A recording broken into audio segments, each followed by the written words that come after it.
Hi, hello. It's Passive Pixels again. Somehow we got to double digits. Oh my god, it's probably time to pack it up and just cancel the show. Dorian, what do you think? Should we cancel the show now that we hit 10? Yeah, this is the last episode ever, so welcome and goodbye. Okay, perfect. All right. Actually, this is it. We apologize for hitting 3 hours, so we're just gonna hit 20 seconds instead. All right. Well, bye bye, everyone. Yeah, Uh, have a good show. okay, fine. No, I'm not gonna do that. Dorian, how you been? How has this last half month treated you? I'm melting right now, Ed. I'm pretty miserable. I'm not gonna lie. It's super fucking hot here. I guess this is what Texas feels like on a daily basis. So There's a phrase, right, where someone says it was probably some old politician, right? He said, "All of you can go to hell. I'll go to Texas," and he's not wrong. He's not wrong. yeah, it's just hot and I'm miserable, but we're hanging in there. I'm on vacation in like 3 days, so we're almost there. Ooh, just go sit in a fridge for those 3 days. Yep. Just tough it out. Maybe shave down the moose fur that you have. Yes. Yes. Yeah. I don't want to get. I don't want little icicles hanging off there. That'll be uncomfortable. Exactly. I mean, I'm pretty sure 47, 48 Celsius. Those icicles aren't going anywhere. True. All right, so let's go ahead and get started. Let's list things off, and then we're going to do a third Weeb trial because Japan is an influence that's impossible to avoid in the 21st century. So my list, horrendous, absolutely horrendous. Um, I stopped games, which means that movies, I started knocking through them, and there's going to be something that is going to kill you on the inside. So let's get through it. I got Strangers of Paradise, Final Fantasy Origins demo, Paprika, Before Sunrise, Mad Men Season 3, Returnal, Dodgeball, the entire Fast and the Furious series 1, 2, 3, 5, 6, 7, 9, 4, and 8. I didn't watch 4 because I can't stand that movie. 8, I put it on in the background and I hate that movie. We're going to continue. Shovel Knight, King of Cards, Evangelion 1.1, You Are Not Alone, The Legend of Zelda Majora's Mask, and Neo The World Ends With You demo. That's what I got. What's your list? Oh man. Okay. I'm sorry. I'm still just reeling from that Fast and Furious part there. I'll be fine. Just, Brave face. just all of them. All Brave face. Brave face. Well, my list is a lot shorter. of them. So I only did a few things. I've been kind of focusing on in games and I've had a couple longer ones, so and busy with work. But we got Mass Effect 2, Bioshock, Super Mario Golf Switch, Mass Effect 3, World's End Club for games. And then for movie, I only really have one, which is Whisper of the Heart. And then also, I'm doing something a little bit different, which really hasn't come up, at least since I've been here. I've included some YouTube content I've been watching that I want to give a special shout Yes. out to, and that's Mr. Kitboga. So check him out. Ooh, that's gonna be fun. All right, Yes. then in other words, let's go ahead and get to what we'll we can just knock it out. All right, let's go ahead and all rise, all rise. I told you already. This is a mistrial. Get the fuck out of my courtroom. You're banned. Listen about that, okay? People keep trying to put me in prison, and I keep trying to go, but yet they keep bouncing me out, okay? This is literally a kangaroo court. I just keep getting boxed back in by the fucking kangaroos that should probably be putting me in my jail cell. So it's your fault I'm here, not mine. Proceed. All right, so continuing along the Weeb trial. All right, I watched Paprika. What is Paprika? Paprika is a spice, yes, but it is another movie by one Satoshi Kon because this man has my number. He had my number really hard with Perfect Blue, so you know what? I'm gonna keep him. I'm gonna give him a little slack. Go crazy. Let's see where you go. Right? Paprika. I don't know when this movie came out. I don't remember. I didn't look. I want to say maybe like 2005 or 2006 because the Blu-ray that I got still has the Spider-Man font on it.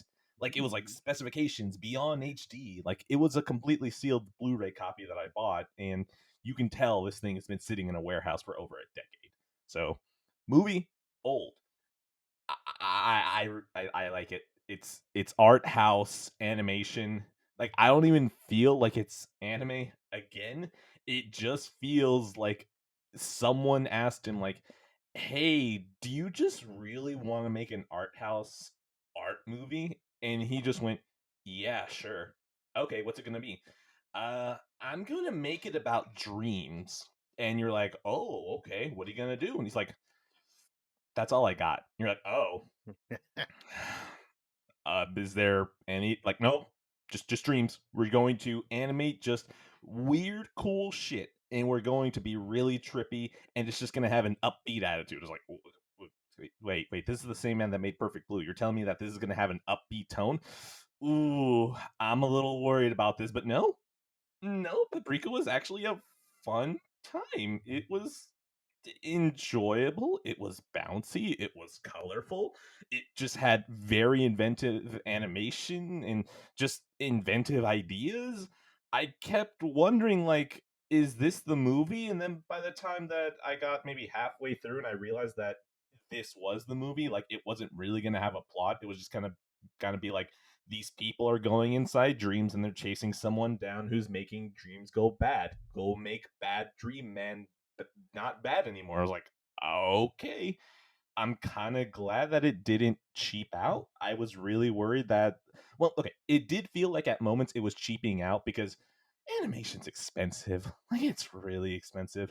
So they were definitely reusing things, but they were definitely reusing assets in a smart enough way where it blended in and it didn't really seem like they were cheaping out. So impresses on that scale. But then there are other times where the movie's like, no, those might have been cheaping out, but we were saving it for like the finale where like the animation is just ridiculous. Like if you just enjoy the art of animation, Paprika kicks ass. But like if you're trying to go in and you're like, oh man, I want something like Perfect Blue, this isn't it. Like Dorian, at least we already talked about this. Like what I told you, since you really just enjoyed the story for Perfect Blue, this one isn't for you. Like it's definitely not. It's for someone who enjoys just sometimes a pretty image because I mean that's what it really is. It's an hour and 20 minutes of a pretty image. There might be more themes if I ever watched again, but so far with enough time I just think about it and I'm like I was very fond of that. That was a fun time. It wasn't anything too deep, but it was just a good time. Yeah, that's really cool. I've never heard of like art house animation before. I don't even know if that's a thing. I mean, I'm Mhm. sure it is, but that's a cool little subgenre. Yeah, like I don't know if it would be for me. And spoiler, like I still haven't really gotten a chance to talk about Perfect Blue yet, but I think it's fantastic. I don't know We're about. actually out of E3 now, so we can probably start figuring out how we can schedule that. So Yeah, just for sure, just for just sure. a little But yeah, note. great movie. But yeah, this one I don't know. It seems like something that maybe one day I'll just kind of put on and let have background and be like, "Ooh, there's pretty pictures," because that seems like the best kind of enjoyment I could get out of something like that. Because I do Right. respect artwork and I think it's neat. So for that alone, I think I maybe check it out one day. And I mean, Perfect Blue was really good, so I'd like to give Yeah. the guy the benefit of the doubt. But that being said, I think you're kind of hooked pretty deep into him now, so it might be just be a case where I just let you guinea pig and kind of watch everything, and then you can report back to me like what the best stuff is. So far, this man has gotten me on Perfect Blue. Paprika, it made it to the shelf. Like it might come into contention later on once space becomes like really necessary. But like Paprika earns its spot. I am a big fan of it. I just know that I probably like it more than what's actually there. But if I had to explain why I liked it, I easily could. It's not like other movies or games where I'm like, this isn't good, but I like it.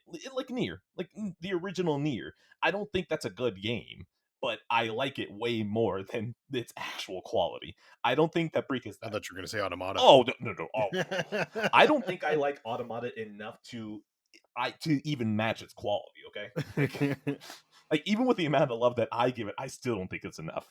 But Yeah, no, I was gonna say it's a little bit harsh. I think Automata is an amazing game. Yeah, Replica makes a little bit more sense. Although I still contend that's a good game. But no, Gestalt, not Replicant. oh, Gestalt. Oh, Gestalt. Okay, yeah, yeah. Never mind. No, oh no. Replicant makes me so happy because that's a genuinely good game. Yeah, Just Gestalt, on the other hand, that has problems. yeah.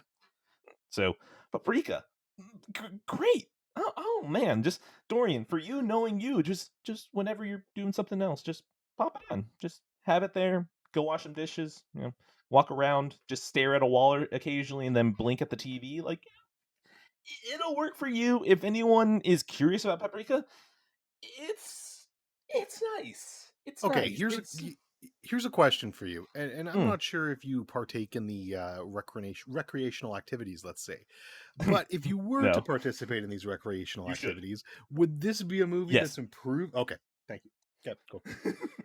No. This movie, if you were tripping on something, would probably be better because it's all about the feeling of it and being able to watch it and just see how the animation works and all that. If you were definitely under the influence of something, you would probably be even pulled in more. Like, it would be kind of like an Into the Void situation where I'm pretty sure if you were high watching Into the Void, like you would be that would be like an experience. Like that would be a trip. Yeah, Like that's the this vibes I got from it, but yeah, I wanted to confirm. Paprika is a trip alone, and it's a fun trip. Oh, which because I realized that I've been mostly talking about the animation itself. Uh, I kind of touched on what the story is. It's literally just chasing people down in dreams, which people say Nolan took the idea from this for Inception. Uh, I, I don't know. I Bit of a don't know. stretch. It's weird because you can definitely see that they both had an initial inception point, which is going into dreams and stealing people's minds and putting in ideas. Like the idea, the kernel is the same between the two of them, except Paprika just goes, yeah, but you don't really need to worry about that. You just need to know that there is a villain that we need to chase so we can have a reason to start having crazy inventive animation, while Inception's like, no. Like the dream thing is just the framing device so I can go to a mountain, so I can go to a city, and then I can go to a hotel and do crazy shit. Inception doesn't feel like it's about the dream. It feels like the dream is the reason to be able to jump to different places. Right. So, is it a rip? Kinda. No. I lean more towards no, but I could see why people think that. The other thing I Interesting. want to say is that the title character, Paprika, she's just a joy. She's just such a ray of light, and even me with my complete cynicism, I just bought into it. She was just such a joy that everything she did, I'm like, yeah, you are literally a dream girl. You are literally a girl that jumps across dreams, and they just nail it. You're just like, this is such a bubbly person. I don't hate you. How did you achieve that? How? So, yeah, that's Paprika. I had a really good time with it. Dorian, I toss it over to you if you have anything else to add, or No, whatever. Take it as you will. I think just I would like the whole everything you basically just said. Also feel can be applied to the spice paprika, so it's a nice segue because I really do enjoy paprika as well. So, All right, continue. are we jumping to something of mine, or you do have anything? You still have another weeb trial thing, don't you? Oh no, you have a weep trial too. I mean, yeah, We're we playing don't call Whisper of the Ghibli. Heart. Okay, all right, We fair. don't look, okay? We disagree. We disagree Yeah, that fair. Ghibli is anime, all right? We just say no, it's too universal to be anime, but we know that there are some people who are like, well, actually, like, whatever. Fine. Here's the bone. Here you go. Take it. Shut the hell up. Fine. We'll put it here, but we're going to vehemently disagree that it's anime. Yeah, that's fair. Okay, so Whisper of the Heart. Whisper of the Heart is a 1995 movie from the aforementioned studio Ghibli. Yes, I'm watching a lot of Ghibli movies lately. It's because I'm buying the pretty steel Yes. books, so that's why. Yes. Very good movie. It's directed by one. I'm going to kill these names. Yoshifumi Kondo. And he's got a very sad story actually with him, kind of similar to Satoshi Kon. He just passed Oh away no. far too early. I think he was only 40 years old, or just a little bit over 40 years old. This movie was made in 1995, and he was basically being groomed to be the successor for Miyazaki. He was going to Oh. take over from Miyazaki when he retired, and this was his first movie, and it's an absolute masterpiece. Like feel like I'm saying this every time, but it's one of the best Ghibli movies I've seen. It's ridiculous. And it's so sad because this was all he got to do. And who knows what would have changed in the future, but it's an absolute tragedy because judging from this movie alone, I think Ghibli would have had even more incredible stuff to work with. So it's very sad, but it's an absolute masterpiece, the movie. One of the coolest things actually about this movie, and I find this one really, really neat specifically. One of the coolest things about this movie is compared to most of Studio Ghibli's stuff, most of it's very fantastical, and very fairy tale, very non-realistic, let's say. Mhm. This one is basically no fantasy in it. It's Huh. just a story about growing up and just kind of what happens along the way. Now, there's a couple of kind of dreamish sequences where you get some kind of cool stuff where some fantastical stuff happens, specifically with this cat figure, the Baron cat. But other than that, it's very down to earth. So, yeah, they just did a really great job with it. What I love too is it's got one of the best renditions of Country Roads in it, which this Country Roads plays a huge part in this movie, which is kind of wild. But they're basically making like the girl, the main character in this, she's trying to write a song for graduation, and she keeps basically riffing off of Country Roads but adding different lyrics to it. And at first she's getting made fun of for it, but she ends up making something really nice with it. And there's many scenes where they're just kind of singing it together, and there's one specific scene where she's singing it with her crush, and then like her crush's dad or uncle comes home with her with his bandmates, and so they start like playing the drums and joining in, and they all sing it together. It's so relentlessly heartwarming. It's just great. It's so weird that in my mind when you started, this was all just really sad because I just started thinking, oh man, that really sucks whenever you have someone who is just such an artist die at a young age. And then we ended up on a happy fun time, family playing music together.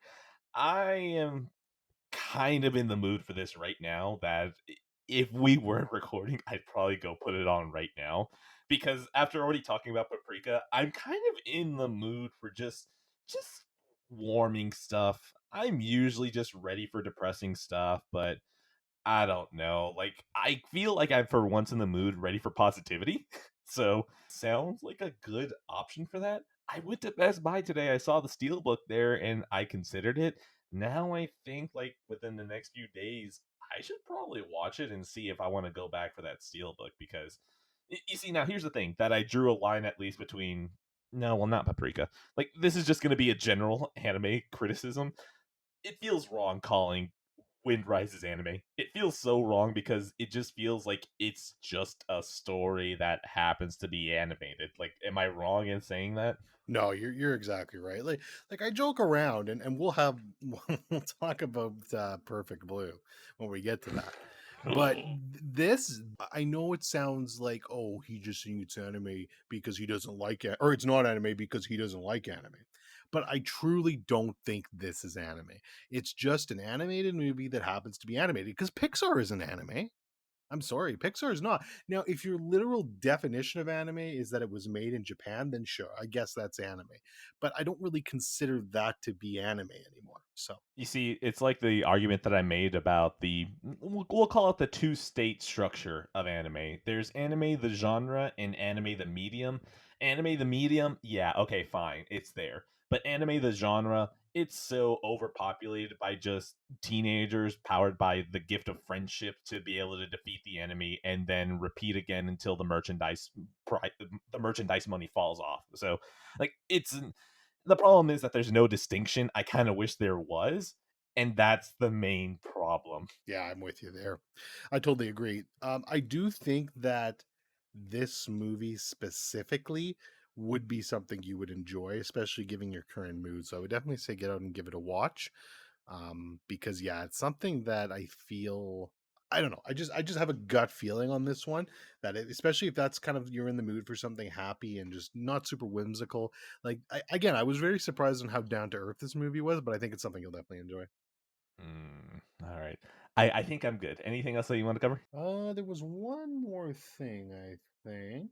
Let me Mm-mm. double check here. By the way, of course, people, most of Ghibli is on HBO Max. Once again, Yes, proving yes. that HBO Max is the best streaming service that exists, if not, ignoring that their literal minute to minute quality is garbage. Yes. Garbage. Yes. HBO Max is unfortunate. So we don't have it in Canada. We have kind of an alternative of it called Crave TV, but it doesn't have like nearly half the stuff that HBO Max on them. Like it doesn't have any of the Ghibli stuff on there. Pain. But yeah, it's just as garbage. So Fun fact. Oh, the final thing, I thought this was kind of cute, but the "Take Me Home, Country Roads" again. It's used often throughout the movie, and it's actually at the very start. The rendition at the start, sung by Olivia Newton-John. So they actually got her version of it to put in the movie, and the one at the Wait. very end of the movie is actually sung by the main voice actress herself. So pretty cool. Is it the dub or sub that you watched? I watched the dub version, but then I actually went back and watched the sub version. So I've seen this twice now. Okay, so is Olivia Newton-John singing in both? Yes, I Thank believe God. she's in both. Actually, yeah, that's a good question. No, I'm like 99% positive it's her in both.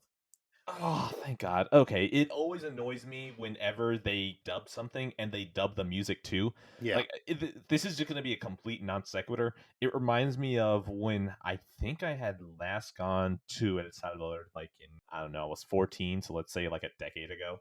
Like, I remember going there and it was just my cousins and I, we were watching Nickelodeon, and I think it was like Drake and Josh or something, and it was like an episode where they're locked in the house. There's a whole bunch of rain, and one of them starts singing "We Will Rock You" by Queen, and Yeah. so the entire time is like, Drake, ¿qué estás haciendo? Like, ay, Josh, get, like, and it's just like, it's just all Spanish, and then finally it's like, espérate, espérate, vamos a cantar.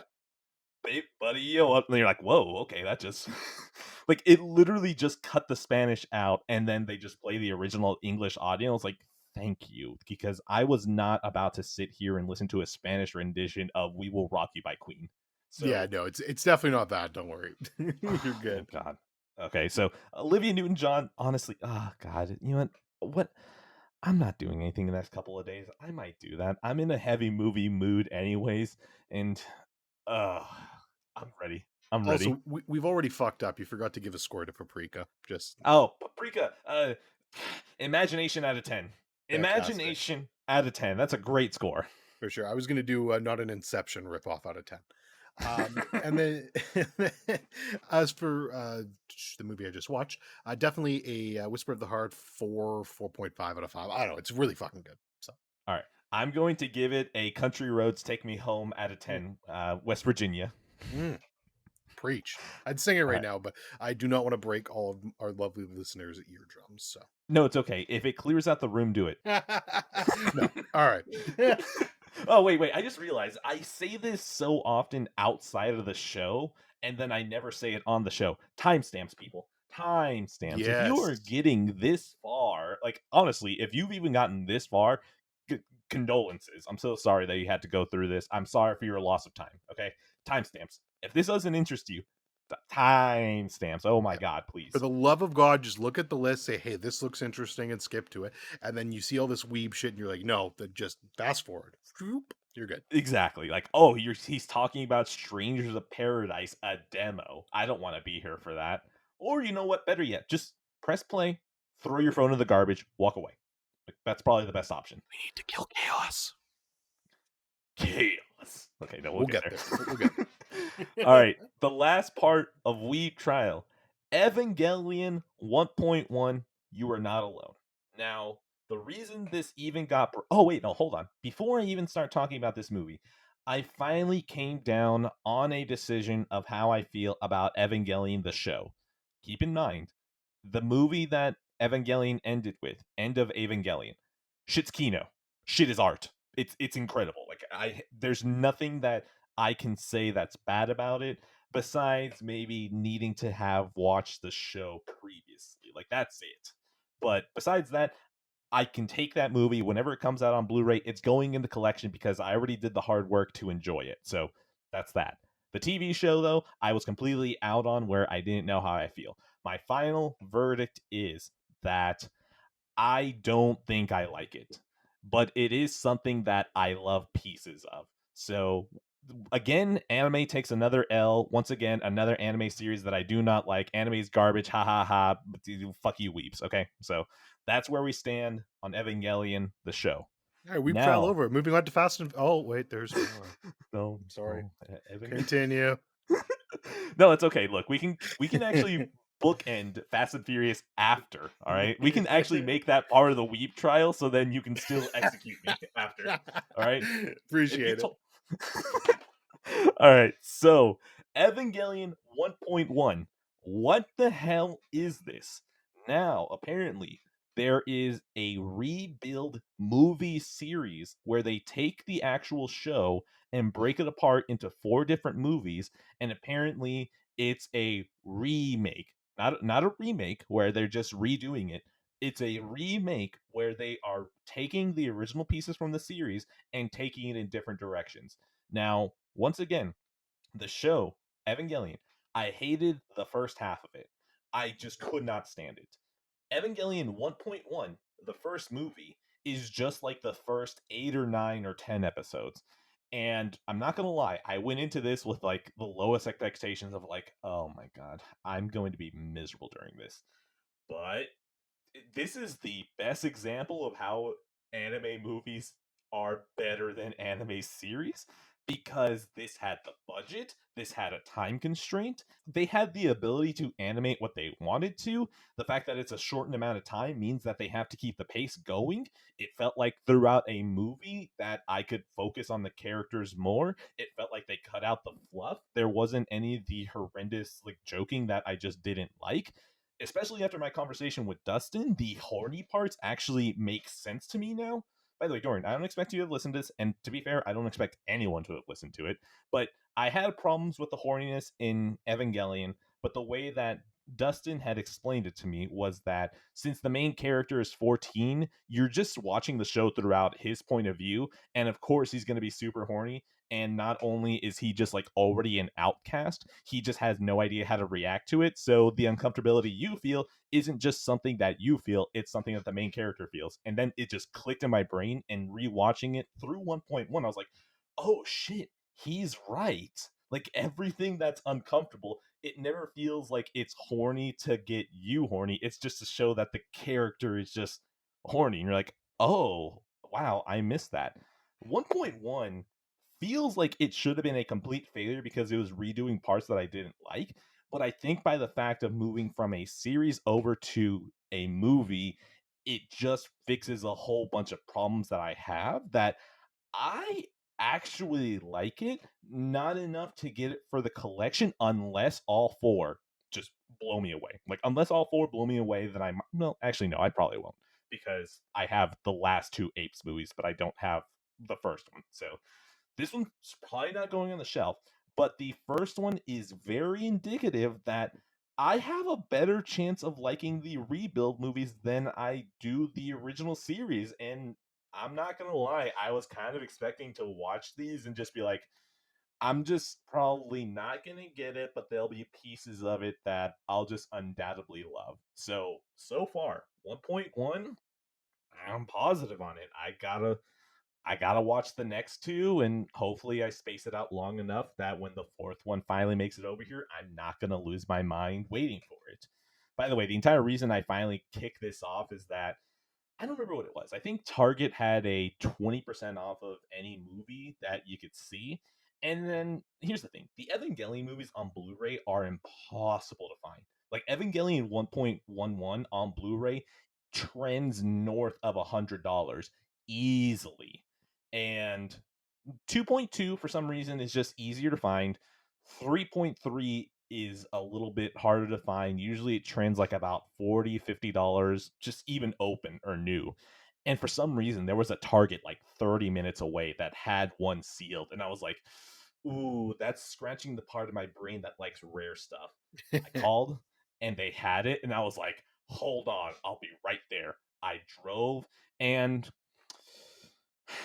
the gentleman had a Kingdom Hearts tattoo, and I was like, oh no. Oh Oh no. no. He probably thinks this of me. Oh no.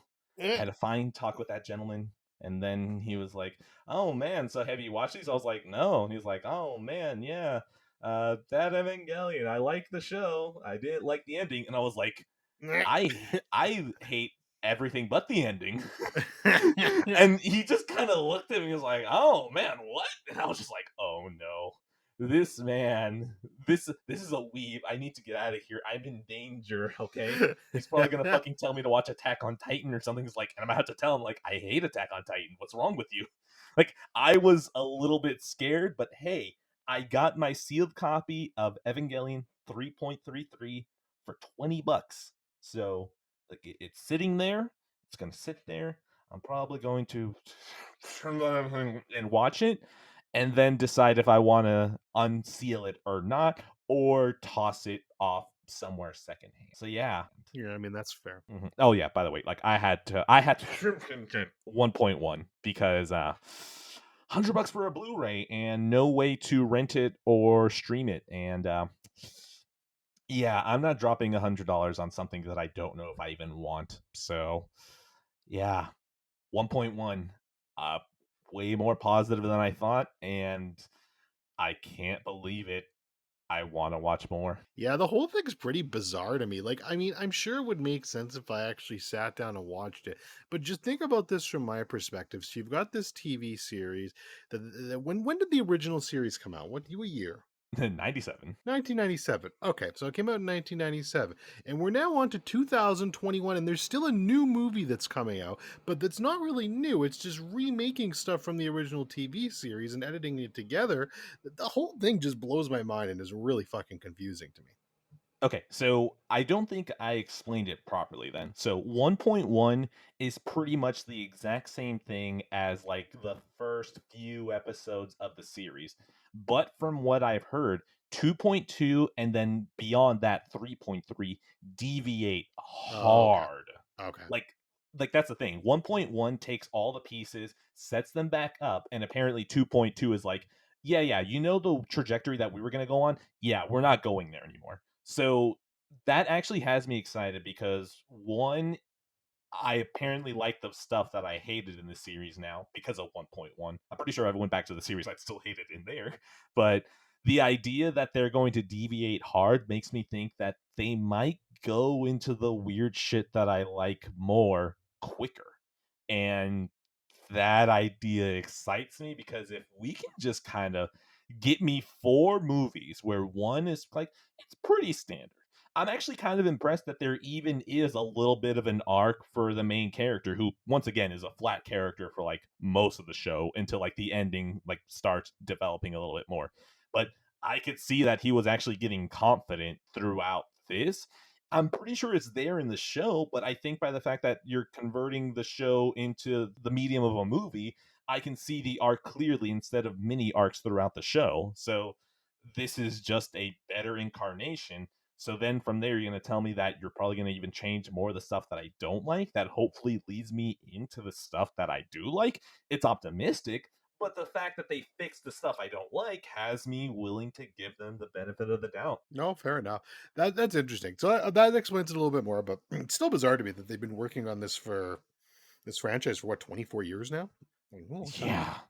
I mean, hell, I don't know how this guy wanted to come back after the amount of death threats that he got from the end of the series. Yeah, But that's that, just people being stupid. yeah, I mean, but the crazy thing is that he doubled down on the weird shit in the movie, and people love that. So I don't know. I can't read audiences. At least the good thing is that people like that, which is really fucking weird. Really fucking weird. End of Evangelion is a goddamn trip, and like it's so hard to not want to recommend the entire series just for that. But then I bring myself back down to earth. It's like, can you do that? And I'm like, no, I really can't. That's fair. All right. I think that's it for Weeb Trial. Actually, no. Hold on. All right. Evangelion rating. One Evangelion 1.1. I give it a. I give it a rebuild out of 10. I'm gonna give it a rebuild out of 10. Like it's. No. Hold on. We're gonna give it a build back better out of 10. There we go. There.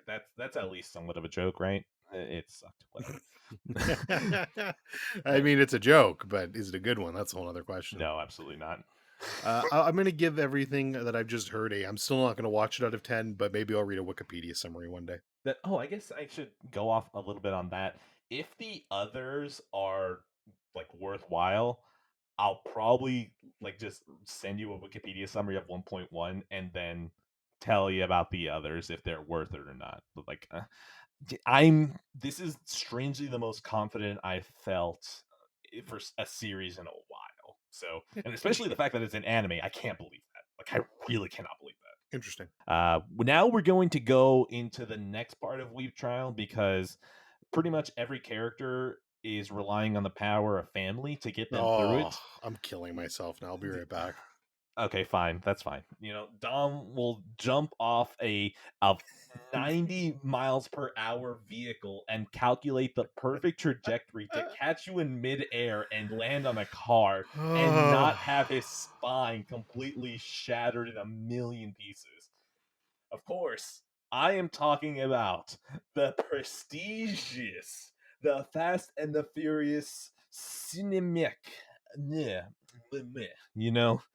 Now, of course, Fast 9 was coming back. And I gotta revisit these movies. I hadn't watched some of them in a while. Oh, Dorian, if anything, I'm gonna give you a bone at least early on so you don't hang yourself. The Fast and the Furious, my 4K disc did not like me and would not play the first race at all. Oh, that's Like sad. That's very sad. y- It's trying to save you, Ed. It's trying to save you. it didn't save me because there were still other movies to watch. I mean, it's not perfect. Even ignoring that, wow, the Fast and the Furious is actually a good movie. It is less of a meme than I thought. Like I understand why some people are like, "Oh, they're all ridiculous now." Like I'm pretty sure that if you didn't hate Vin Diesel with a thousand suns worth of passionate hate in you, I'm pretty sure you'd be okay with this. Like if they just swapped it out for Patrick Swayze, I'm pretty sure you'd be okay. Maybe you would be like, well, not Brian O'Connor, Paul Walker. Maybe he's a bit too much of a stiff wood of an actor, but then again, so is Keanu Reeves. So what I'm saying is that it's Point Break, okay? What I'm just saying is that it's Point Break with fast cars and like it when the cars go vroom. Fast and the Furious. It's a better movie than I thought. I thought this was more ridiculous in my head, but no, it seemed like they played it straight. While you might disagree, Vin Diesel actually seems like he cares. Like it actually seems like he cares, and it felt like there were people telling him like, "No, no, no, you're not in power here. We need you to do things in a specific way," which I was shocked with because I'm just so used into my head of Vin Diesel like family. Brian, what are you doing? You got a skyline? Skylines mean family in Japanese. Like I just am so used to that to see this be it normal. It's like, oh, I really didn't remember this. Now I'm gonna steamroll through these because there's a fucking lot. There's a lot. Too Fast, Too Furious is a meme. Too Fast, Too Furious is a fucking meme, and it's a hilarious meme, but it's poorly directed. I'm not gonna say badly because badly seems like really eh. Like it just seems like there's no energy for things that feel like they should be cooler. Like seeing a Mustang get bullied between two 18-wheelers feels like it should be more fun, but it's just shot so boringly. The main draw of this is the fact that it's just a meme. This entire movie is just quotes that you just repeat over and over again to anyone that you watched. Like I'm pretty sure my wife and I are still looking at each other and every once in a while going, "We hungry." Like of course, even before rewatching it recently, we would always threaten each other to ejecto-cedo each other out of the car. Like Too Fast Too Furious is such a meme. I don't. It's not a good movie. It's not. I can't say it's a good movie, but it has entertainment value. It's a meme though, and it's poorly shot. Right. Tokyo Drift. Tokyo Drift is actually a good movie. Tokyo Drift is actually a good movie. It plays a little bit like junk food, but there's a lot of care put into it. It's the last movie that actually cares about the driving in the cars and not just what a car can do in an action scene. The drifting is fucking sick and it makes me really want to learn how to drift. I just really want to go out there and double clutch in something that isn't a Nissan Sentra from 2014. Like I just really want to drive fast whenever I think of Tokyo Drift. It's a good movie. I don't understand how that people didn't like it. They're wrong, and they're wrong.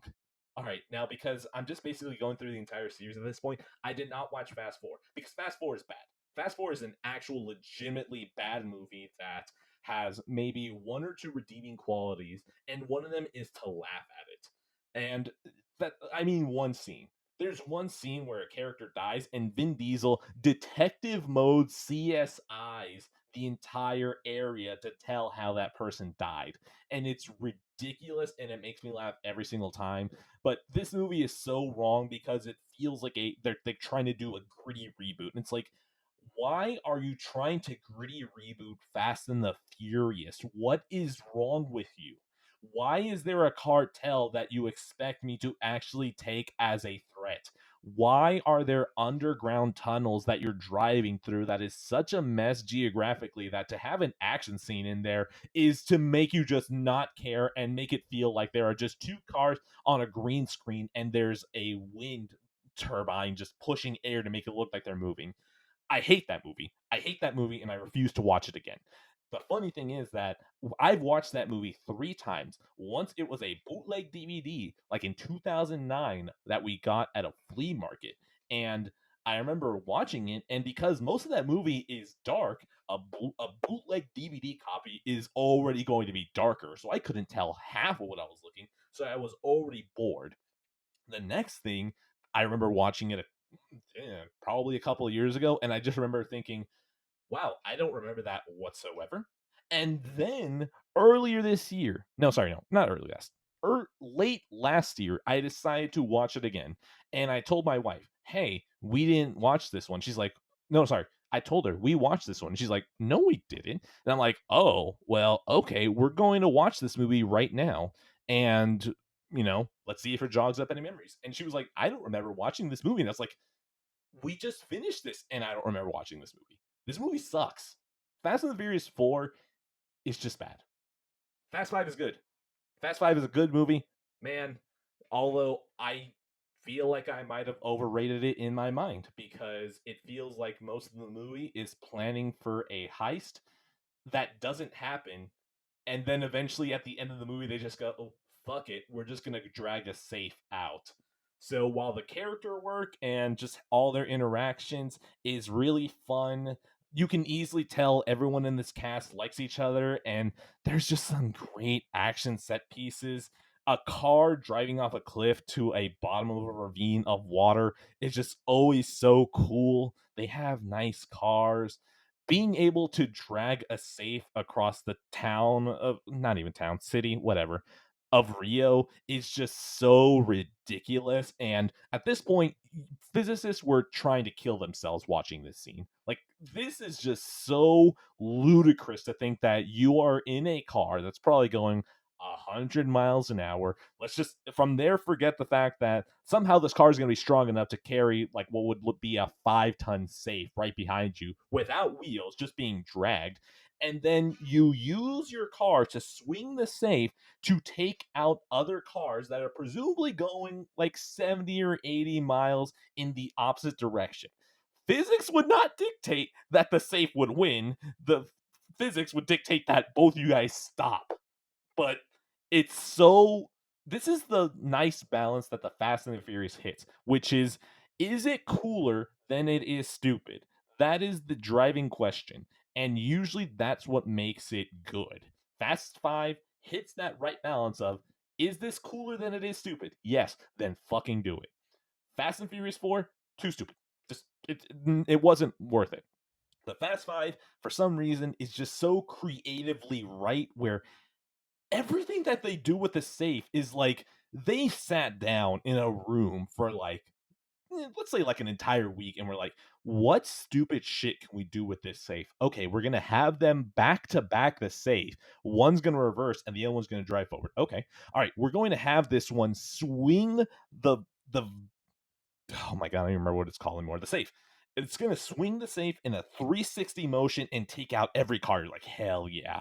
Like, there's just so much ridiculous shit that they do with one safe that I just could not believe. Fast 5 is good, but I don't think it's the best one because the best one is Furious 6 or Fast 6 or Fast and Furious 6. That's another thing I love about the series. None of them are named the exact same thing. Now, I hear what you're saying. Fast and Furious 4, Fast and Furious 6. But here's where you're wrong. Those two aren't named the same because Fast 6 could be called Fast 6. It could be Fast and Furious 6, or it could be Furious 6, like it says inside the movie itself. It's fucking ridiculous. I love it. Furious 6 is the best one in the series. Heart stop. It has the most amount of character interactions between all of them. You have way more of The Rock, who was a villain in 5. Now he's part of the family in 6. They basically fight an entire nega version of the team. And the fact that they're fighting evil versions of themselves is so ridiculous to me that it didn't click until this movie that the reason that I probably don't care about Marvel is because my superheroes are the Fast and Furious family. They are literal superheroes. Vin Diesel takes a gunshot to the shoulder and the man just looks like he got punched. It's like, what? This man, like I said earlier, can calculate in his brain, oh, Letty is about to jump off of a tank moving at 50 miles an hour. Okay, so if she gets flown off, she's going to be at a trajectory of like carry the 2. Okay, I need to hit it at this angle. Boom, catches her in midair and lands on a windshield that probably should have cracked across and then left just Vin Diesel completely scraped without a single piece of skin on his back. Like, this is so ridiculous. But once again, is it cooler than it's stupid? Yes, then fucking do it. Fast and Furious 6 is great, and it makes me sad when they actually kill Gal Gadot because the coolest character in the series is Han Solo. By the way, that's his actual name, Han Solo. I'm not even joking. His name is Han Solo. And I just feel so sad for him every single time that I see this scene because I care about that character, and seeing Gal Gadot die is just never good for anyone's mental health. Furious 6 is good. Furious 7 makes me cry. Furious 7 just makes me so sad. Just, it's so good. And then when you get to the ending and just seeing the scene for Paul Walker and just how they celebrate him, it makes me sad every single time. Everyone definitely cried in theaters if you've been following the series for that. But being able to watch all these movies back to back to back in like a week just broke me for Furious 7. Furious 7 is already a good movie. It's ridiculous that they jump a car from one building to another and then they do it again.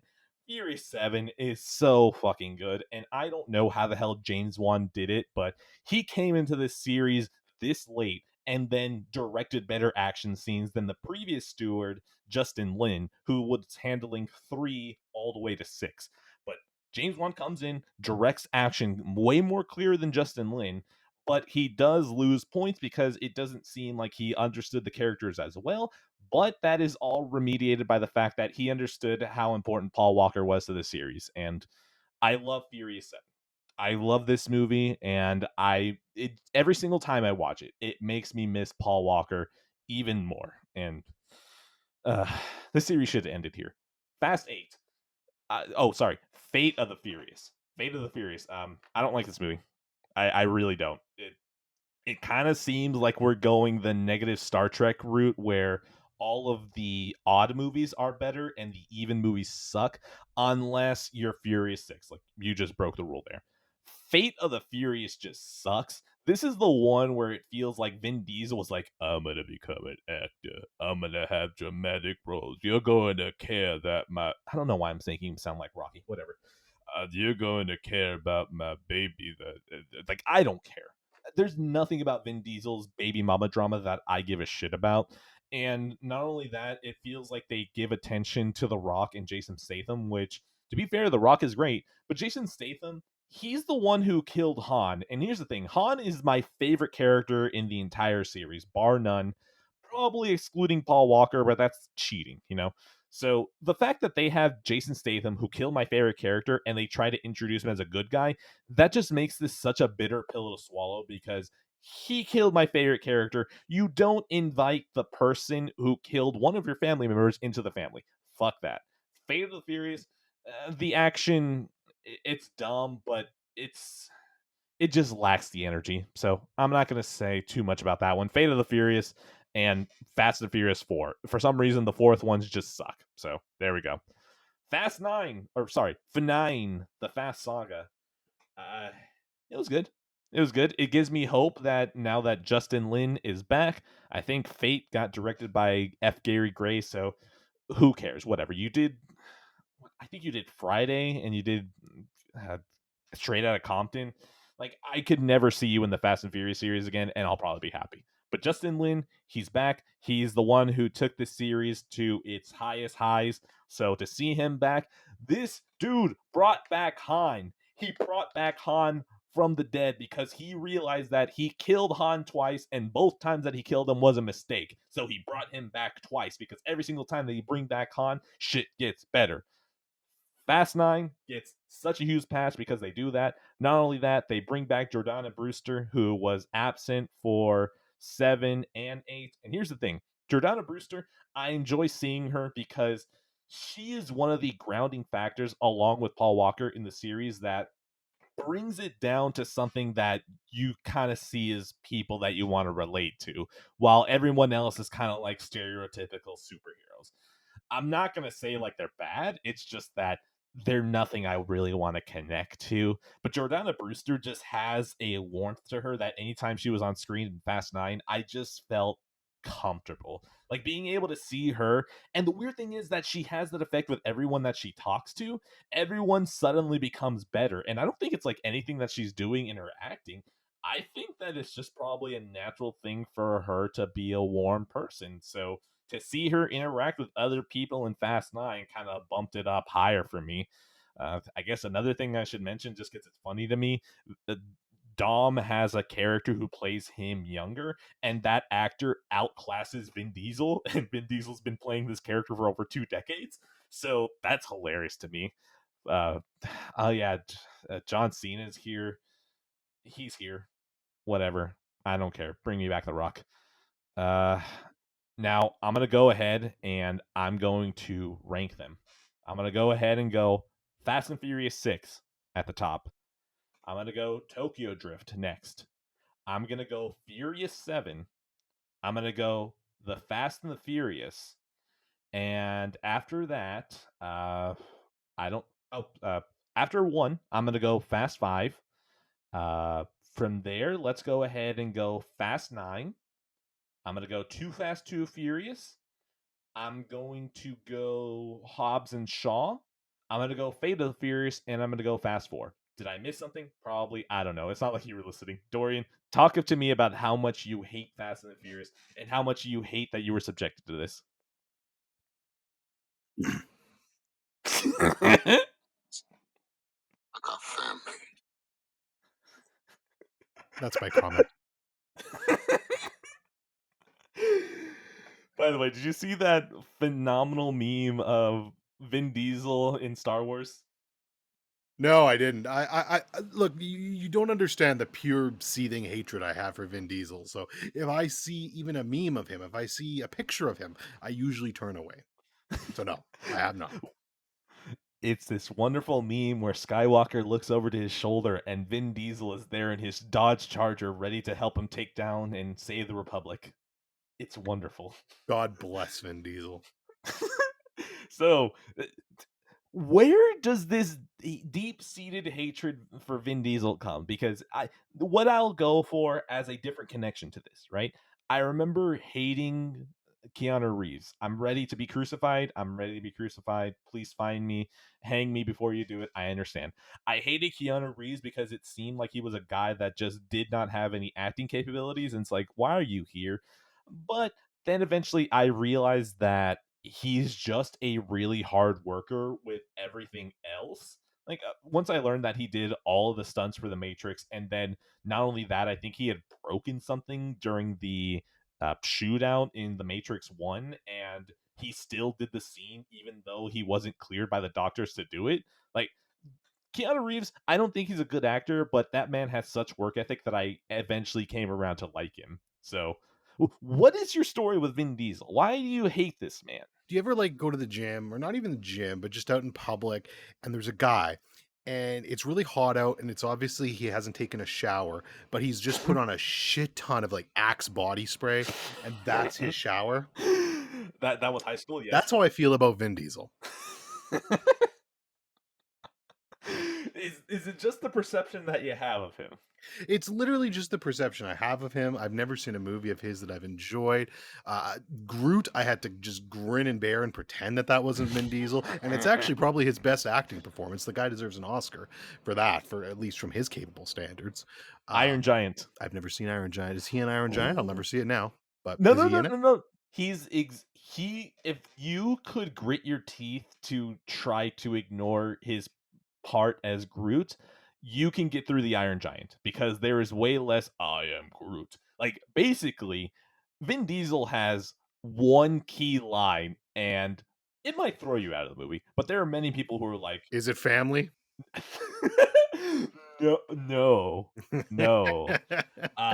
It is just one line of him going Superman, and I know that we don't have an audience, but if we had an audience, there'd at least be one person there who'd be like, "Oh yeah, I was in tears for that scene." So he is used very well if you use him sparingly. Yeah, very sparingly. Like I understand Fast and the Furious has an audience. I mean, cars go vroom. I mean, Yeah. I'm not a big car guy to begin. Okay, I mean, let's check the ways that this is not my movie. I'm not a Mm, big car guy to begin with. Action movies are a mood for me. If they are mm, action movies, I don't want them ridiculous and over the top, mm. like really ridiculous and over the top. And then Vin Diesel. So we combine all of these little things. Now let's look at the positives for Fast and the Furious. The uh, Rock. I'm done. I mean, I'm not gonna lie. If you just look up a supercut of The Rock's one-liners in these movies, like The Rock just has so many mic drop moments. I noticed this rewatching them. All these movies are PG-13, but they love their one use of the word fuck that you're allowed in a PG-13 movie. And Fast 5 had the earliest instance of the F bomb in a PG-13 movie. It was like 20 or 30 minutes in, and The Rock is like, I need two things. One, I need this woman. She's a translator. She's good. And two, I need you to stay the fuck out of my way. And the music just drops. You're like, damn, this man means business. Ooh, ooh. Like, The Rock has so many key lines that you're just like, man, this man's a treasure. And you traded him for bootlicking John Cena. You done fucked up, Vin Diesel. You fucked up. They should have Yeah, stopped these movies after 7. I mean, okay, there's another reason I fucking don't like Vin Diesel. I mean, who does not like The Rock? Yeah. Who does not like The Rock? And now you're gonna come in there and say, "Oh, I did it to toughen him up for the family." Fuck off. Get the fuck out of here. Dude, it's so funny to me the fact that okay, Fast 5 has them going to blows and you're just watching the entire time like yeah, okay, yeah, sure. Vin Diesel would be able to take The Rock. The Rock who looks like at least 1.25 times the size that Vin Diesel is. Yeah, you're gonna take him on? Sure, okay. We can tell you have a producer credit on this, Vin. We can tell. Yeah, he'd get his ass kicked like really handedly. Like, and I don't even mean handedly. I mean like he's not getting back up Yeah, if The ever. Rock really wanted to, he could probably take out the entire family with his bare hands. Just and probably with one hand tied behind his back. Like he would probably knock the fuck out of Paul Walker. Tyrese would probably have a big mouth, so he'd try to bite down on his knuckle, but then The Rock's probably punching right through his head. Han Solo would probably be like, "I'm too smart for this. I'm gonna get out of here," and then after that, what Ludacris is probably gonna go Luda, and then probably get punched in his face. Like his head's probably clean off at his neck at this point. And then at that point, I mean, what the fuck is Michelle Rodriguez gonna do? What is she really gonna do? Probably get caught in another DUI in Hawaii. Okay, that was a really old joke. God, I still remember Lost. I think that was actually the thing that got her off of Lost. I think that she did Yes. get caught in. Oh, okay, Yeah. I was right. Damn. Yeah, Okay. I actually remember that at the time. So yeah, The Rock, they just unbelievably nerf him. Not only that, it's also hilarious to see that somehow Jason Statham, they try to make it seem like he's an equal to The Rock. It's like, get the fuck out of here. There's no way Jason Statham would ever be fast enough to make him an equal to The Rock. The Rock has to probably just stare at him a little too hard, and Jason Statham explodes. Like that's it. It's a done to, deal. to be fair, there's very few people on this earth equal to The Rock, so Exactly. you Exactly. gotta Maybe suspend your mind a little bit for this sort of stuff. Maybe Mount Kilimanjaro. That's probably the closest thing I can Yeah. imagine that if The Rock fought, it might be a draw. Yes. Correct. Oh, I guess one thing as well, since I didn't even mention it, I mentioned it in the ranking, but Hobbs and Shaw, no, no, eh, it's fine. It kind of misses out what I like about the series. So no. Although the fun thing is that if you watch it as a romantic comedy where The Rock and Jason Statham can't admit that they love each other and they're just constantly trying to show off how strong they are for another, like it becomes hilarious. Like it is legitimately a great rom-com if you start looking at it like that. So that's all I got. That's all I got for Fast and Furious. That's the end of Weep Trial. Uh, commit me, I guess. I'm committing myself, man. I can't listen to any more Fast and Furious discussions. So I've already hung myself. I'm guilty. That's it. That's it. The Weed trial. That's a new definition for the term hung jury. Killed it. This. I'm so glad this is our final episode. Oh man. All right. Well, that was an adventure. Thanks, Ed. You're welcome. By the way, I don't know if. By the way, everyone, someday I'm gonna say that it's the last episode, and it really will. Like I'm just Oh, preparing yeah. my exit route any moment now. Oh yeah. There will not be like a final proper last episode. You will just never get another upload. Um, both of us could be dead. We could just stop caring. Multiple ways. Either way, don't try to find out why. One day we just get a knock on our door, and it's the same person. They hologrammed. One of them is a hologram as they knock on our door, and they're just like, "Why did you stop?" And we just immediately start messaging each other, like, "Did you get this creepy ass kid at your door too?" Like, Sounds like a good movie, actually. It sounds like a better movie than fucking Fast and the Furious. I'd watch that. hey! If he drove here in a car and he drifted Ugh. across Orion's belt, I'd watch it. Hey, Look. what happened to Passive Pixels? I thought we were family. I heard that you wanted a brand deal. I brought you a Dodge. Okay, actually, no, I'm not gonna lie. If you brought me a Dodge Charger, I'd probably give the Fast and Furious even a harder hand job because I'd sell it and then go get a Subaru or something. Like, Yeah, fuck. Fair enough. oh my god. But yeah, you know what? The idea here is I need more car movies. I need more car movies. If we were able to go through a boom at the late 2010s, not late 2010s, late aughts and early 10s where there were just so many fighting movies, we can get a boom of car movies, okay? I just really like seeing cars go vroom. And occasionally when the cars go boom, I like it. And then can you make cars go vroom and boom? Or boom then vroom? I don't care. I just like cars and I like going fast. Fill this void for me, please, because this series should have stopped after 7. Unless 10 and 11 are good, then maybe I might suffer for those. Actually, I'm still gonna watch those. I'm still gonna watch those because I don't have anything else that shows me cars going vroom. A man can only watch Fury Road so many times in a week. We do need another Mad Max movie. I'll say that much. I want Mad Max to go vroom again. Yeah, I want him to go vroom and make things go boom. Yeah, I'm with you there. All right. That's Weeb Trial. We've been committed, hung jury because the entire jury has hung themselves having to listen to Fast and Furious. Moving on. Back to normal format, an hour in. Wonderful. Movies, TV, and then games. Dorian, I toss it to you. All right. So I only have one thing left then in terms of movie and television. All right. And it's not even technically that. It's a YouTuber by the name of Kitboga. Classic Kitboga. Hit me with it. Kitboga. Now, I'm excited that you've heard of Kitboga. I was going to ask, but obviously, judging by your reaction earlier, you've at least heard of him. So, Kitboga is actually a Twitch streamer. He started on Twitch. And okay, look. Let me paint all of you wonderful 5 viewers out there a picture. All 5 of you.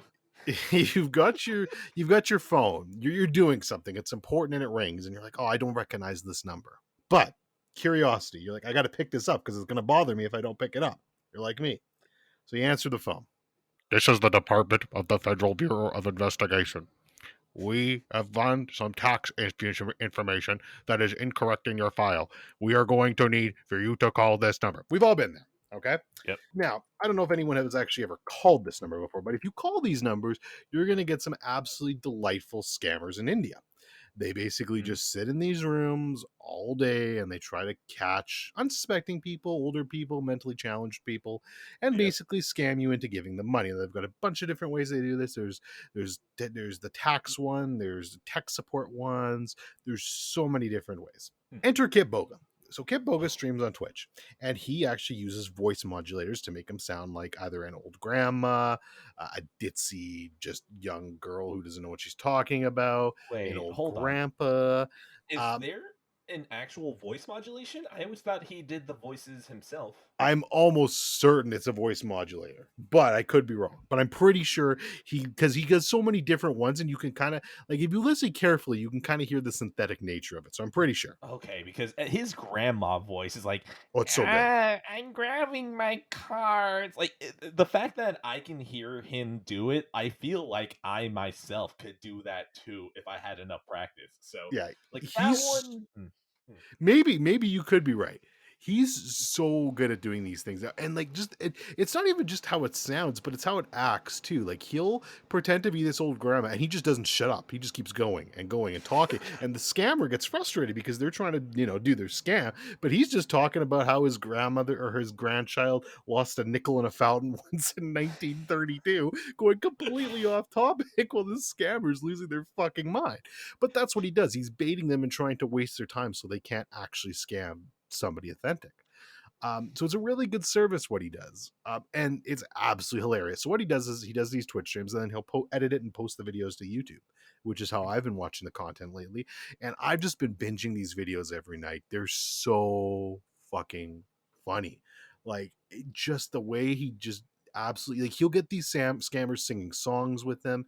He'll get these to do all of these embarrassing things, and just some of the remixes that have come out of these, like people will make songs out of them. There's a famous one where I don't know if you've seen it, but the guy goes absolutely ballistic, like loses his mind, and he's just like, "Why did you redeem the card?" And he's Yes. just freaking out like over and over again. And poor Kitboga, he's trying not to laugh, like he's muting himself, so he's just not like busting out laughing while he's just pretending to be this grandma entering in this Google Play gift card and redeeming it for himself. I have these $2,000. I'm putting in the code. Why are you I, redeemed? I am yeah, I'm redeeming right now. Do not redeem. Okay, the $2,000 is in my account. You old bitch. Well, He that's not just very nice. Oh my god. I can't if you've never seen Kitboga, just YouTube, search him on YouTube. You will not be sorry. Just watch like a half an hour video. It'll kill a half hour of your life. I'm telling you, you'll get addicted to his content though. It's so good. I could be doing there's so many movies and TV shows I could probably be exploring, but here I am watching this guy bait some scammers.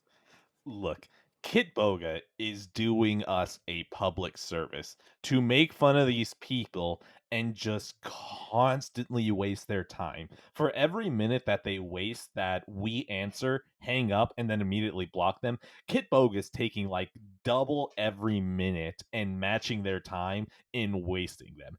Kitboga is a legend. I hope that whenever this man dies, he goes to the gates of Valhalla being carried by the finest milkmaids in the land. All right. Kitboga is a legend, king, whatever positive adjective you can give a man. That is Kitboga. I went down on that rabbit hole too, and just hearing him constantly tear these people apart, it was just so wonderful. I kept getting some of these calls, and eventually I started answering them and just berating them like hard. Like I'd call them, they would be like, "Oh, well, how's your energy?" Like, "Oh, blah blah blah." "Okay, cool. Let me transfer you to my manager." They'd answer and be like, "Ah, hello," and be like, "Why do you keep calling me? Oh my fucking god! Do you realize what I'm trying to do here? I have 3 dead bodies in my trunk right now, and you decide to call me." There are police that are outside my door that I can't really think about what I'm going to do with them. And you decide to call me at this point. No, I don't know what my car insurance is. No, I don't want to change my energy plan because I'm probably going to put a bullet in my head and you're the last person I speak to. Honestly, I'm probably going to about to pull the trigger right now. All right. Hey, hey, oh, like by that point they've already hung up, but like I try to make it so they just had like the most awkward experience of their day. You're a hero then too. It's amazing. Yeah, I love I it. I love it. I one of these absolutely days love it. I just wish I had the patience to do that. Like I really do, because they make me so angry. I just like if I hear them, the first thing I say is "fuck off." Like I just can't do it. Dude, there's one that continuously calls me where I'll answer. I'll go, "Hello?" And then there's silence, and then you hear, "Whoop." Hello? Like, it's the same whoop every single time. And I don't understand how is it that they don't realize that there is a bloop that basically lets you know every single time, this is not a real person, hang up now. Like, it's insanity to me. Couple of other interesting little things I wanted to mention quickly here. Mm, So I am reading on his Wikipedia page. Apparently, you're right. He doesn't always use a voice changer, but sometimes he does. So I guess it depends on the voice. mhm. But so maybe the grandma isn't a voice changer, which is interesting. Oh, the Um, grandma one is absolutely all him. Like, I y- can hear yeah, his voice in it. it's fascinating. The interesting thing is, so he started doing this in 2017. So he's been doing this for 4 years now. And I guess he's basically gone on record and said, he figured that these idiot scammers would kind of wise up to this by now. And that basically, whenever he called, they'd just be like, oh, it's Kitboga, fuck this guy. And so he had plans to turn his stream into like some sort of video game or coding stream like everyone else because he's passionate about it and he's got a following fan base. But 4 years in, and these idiots still are just as greedy for money as they always are. So I mean, maybe they're suspicious, but they take the bait every time because they're hoping for those sweet, sweet Google Play gift cards. The thing is that whenever they jump onto Kit Boga's computer, what they're doing is that they're probably doing like HTML hacking where it just makes the website look like it's showing different information. So I wouldn't be shocked if, even though these people probably know of Kit Boga or like the idea that there is someone who is, attacking their scams, I'm pretty sure as soon as they see that someone was stupid enough to actually put money on a card, they're like, "Oh, I'm in. I'm in. This is it. I gotta get this shit." So the problem is that even if they know that, they don't know that someone in the back end is probably just changing the website information to Yeah. show a false balance. So they're in it for literally nothing. Like, it's trying to shoot someone up for a bag. You get away. You killed 100 people, and you get home and you realize the bag was empty. Like, it's just like it's just a whole bunch of rolls of white paper rolled up like if they were bundles of money. Like, that's what this is. And the fact is that if you don't tell people what's in the bag, they're gonna keep trying to go for it. And that's all these scammers. They just want the $2,000 in play money. Oh my god, it's so true. It's I God bless Kitboga. Like again, this is the first time I brought up a YouTuber. Now, I watch a lot of YouTube, and to be honest with you, like this is a short list for me specifically. But like in the past, a lot of them I haven't really had a lot to say. But Kitboga is somebody that definitely deserves some special mentions because he's out there really doing a public service, as you said. So I appreciate the guy. Kitboga, legend. Kitboga. Yes. That's Kitboga.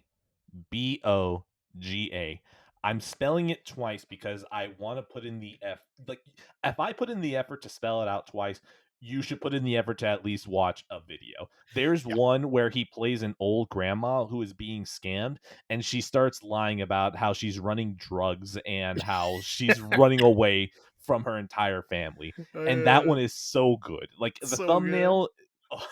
The Oh my thumbnail is this dude with glasses, and it's a car parked in the middle of the desert. Like, god. if you look at it and it looks like it could easily be a screenshot from like the wish list version of Breaking Bad, that's the video. That's the right one. So, like, that one is probably the first one that I got into, and I was like, this is incredible. This is gold. This man just starts throwing out the most incredible stories where I'm not shocked that he hasn't sued someone, because there might be a screenwriter in Hollywood who's like, "Oh shit, that would be a great story." Oh yeah, yeah, yeah, yeah, yeah, yeah. So, like, I can't believe the shit that he comes with it. It's incredible. Yeah, it's very witty. Like you think something like that would get boring after, especially after doing it for 4 years. But he's constantly making new characters, new little storylines, and finding new ways just to fuck with these scammers. Like one of his latest videos. Oh my god, what did he just start doing? He's basically okay. He got them. He got the scammer. He basically said that he was going to lose his job because he had to give a presentation on carrot oil. So if the scammer wanted him to go to the bank, then the scammer would need to give the presentation on carrot oil to the No. board. Like he's just finding new ways to No. fuck with these scammers, and it's so good. It's so good. That's incredible. I can't. Can you imagine? Uh, Okay, today we're going to talk about carrot oil. The carrot oil, you can put it into your hair and slick it back for your good party times. Like, oh my god, that sounds gold. oh, it's so good. It's so good.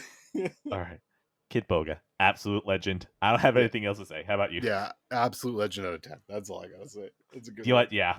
Yeah, that's no. We're gonna. This is gonna be the first time that we coincide on a score. Absolute legend out of 10. Absolutely. Beautiful. Well earned. All right. Okay. Now I'm gonna start running through these movies. Yes. Before Sunrise. Before Sunrise. Very good. Very good. You probably won't like it. But r- Before Sunrise is the first of the before trilogy. It was directed by Richard Linklater. If anyone knows Richard Linklater, it probably would be from Dazed and Confused or Boyhood. Oh, I'm he pretty did sure he's Dazed made and other stuff. Confused? Yeah, I'm pretty sure. Oh, sorry to interrupt. I didn't know that. Okay, that's cool. No, you're good. You're good. But Richard Linklater is kind of the king of kind of like the hangout movie, and this is no different. Except this is basically going to be two characters hanging out together for an entire night. It's their date, basically. The entire day is their date, and pretty much it's just really good written dialogue. Like it's not really comedic. It's just very honest to two people and two people who don't think they're ever going to see each other again. So they just have very honest conversations like you would have with a person who one you would still be able to speak to and being able to connect to, but know that whatever you say isn't exactly going to affect how they see you from then on because it's not like you're ever going to see them again. And it's just a very good movie, and it's a reason. There's a reason why it's in the Criterion Collection. This is actually the first time I've ever gotten a Blu-ray from the Criterion Collection, and I'm not gonna lie, it's probably putting something in my head now that is really bad, where it makes me want to get more of these, and that's a big problem. Holy shit, he did a Scanner Darkly. Wow. Okay, I need to watch a Scanner Darkly. Sorry, I pulled up his list, and have you heard of a Scanner Darkly or no? No, I don't think so. Scanner Darkly. I have no idea what this is. All I know is that I had my best friend bothering me about it every once in a while. He's like, "Hey, we're gonna watch that," and honestly, it has a cool enough concept that I want to watch it. But I just feel like I should bring it up because I didn't realize he directed that. That makes me more excited to actually watch that one. But Interesting. back to Before Sunrise. Before Sunrise, God, everyone talks about the two main leads just having so much chemistry, and they are absolutely right. These two characters don't feel like characters, they just straight up feel like two people in their exact scenario. It is ridiculous the amount of naturalness that is in this movie. Naturalness, whatever, it's a word now. It's just so subtle. I love this movie. I really do. I don't think I love it enough to put it in my collection alone, so it's probably going to rely on the next two to see if this one makes it better. But beyond that, Before Sunrise is fucking great. It's just really good. And not only is it the seal of approval for myself, my wife loves it too, and I consider her the normie taste. So the fact that she likes it too lets me know that this is probably something special because, to be fair, this movie.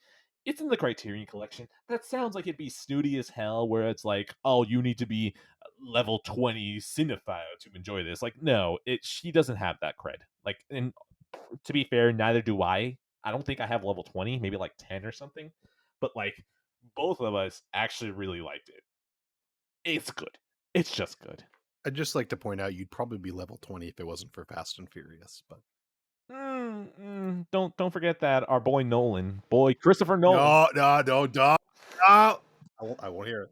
I won't hear Christopher it. Nolan's favorite is Tokyo Drift, which is the most based fucking thing ever. Look, Nolan likes cars that go vroom. And do you remember what he did to the Tumbler? He also likes it when cars go boom. Not everyone's perfect. What can I say? I might not like that movie, but I've heard enough about it that I do want to watch it at some point. So I probably will check it out. It's on Amazon Prime. So I was actually going to before this, but I just was busy with gaming, so I didn't. Hmm. But it's definitely something I want to check out because I don't know if I'll like it. It sounds a little bit loose and not structured enough for me from what I want out of a Hmm. movie. But I do like Mr. Ethan Hawke quite a bit, so we'll see. Mhm. You seem like a person that isn't fully in the plot or character camp. You kind of like a mix of both, Correct. which is where I stand when it comes to games. I'm not a full story person. I'm not a full gameplay person, but occasionally something might come in where it makes me forget the other. My right zone is whenever gameplay supports story and story supports gameplay. But this movie is just, I mean, I guess you can say the plot is to see if, I don't know, one leaves the other. Like, at what point does the movie end because one gets fed up with the other? Like, that's the closest thing I could come to a plot. But, like, the point of the movie is these two characters having conversations about life, relationships, and just all of that. It's just good. Let's go ahead and go to the score section. Before Sunrise is a late night date out of 10. Yeah, I'm gonna go with that. A good date. Cool. I'll give it. I like Ethan Hawke. He was good in Sinister out of 10, so I'll check it Damn, out. Sinister was good. Sinister was actually good, and I don't even like horror that much.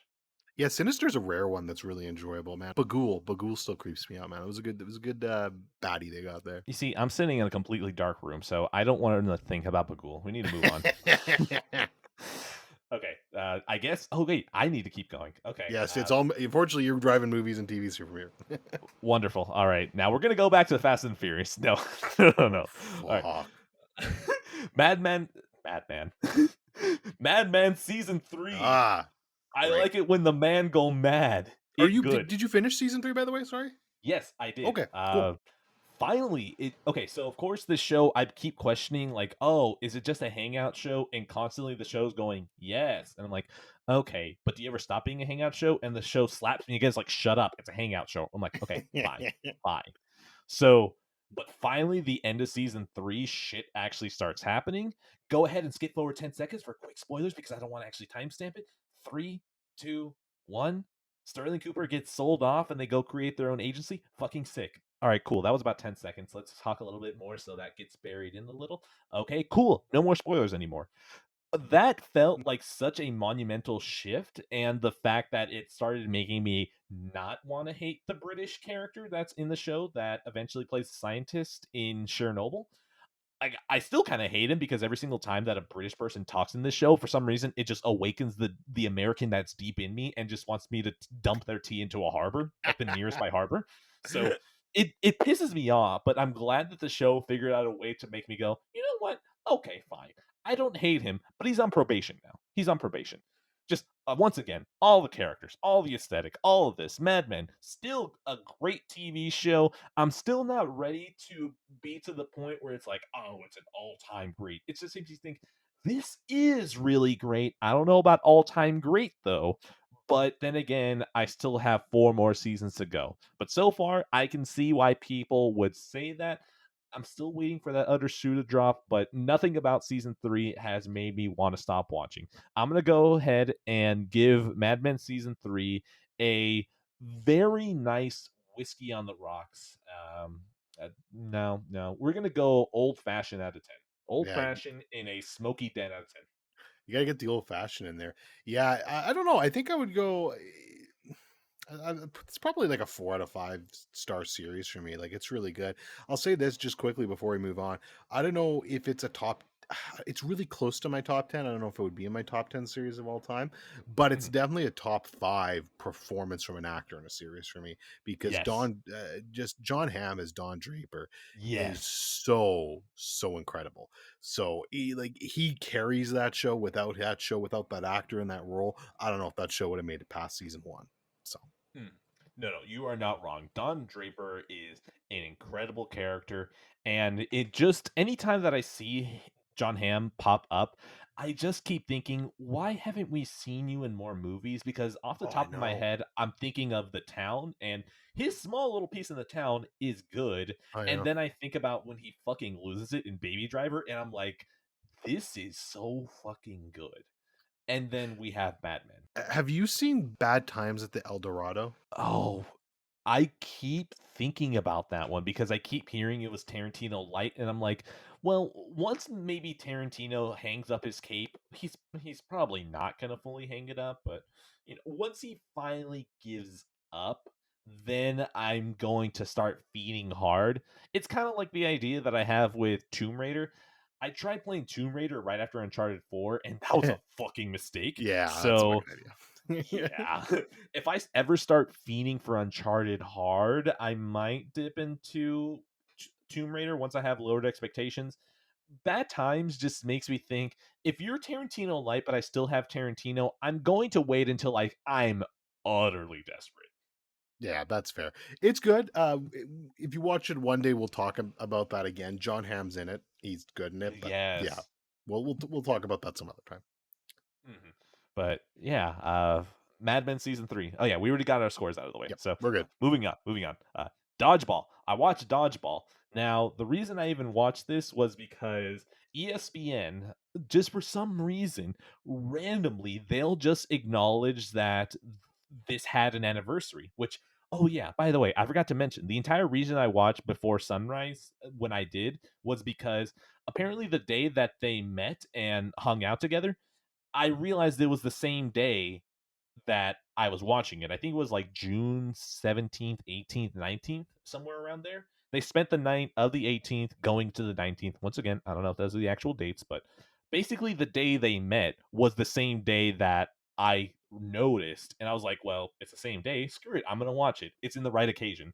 And apparently, Dodgeball was the same thing, where every single year or so, or every other year, ESPN will be like, oh, 17 years ago, Globo Gym blew a 5-man lead to the underdog Average Joe's Gymnasium. And honestly, the fact that ESPN still references it to this day, a comedy that most people don't remember from 2004, was just so funny to me that I was like, you know what? I need to revisit Dodgeball.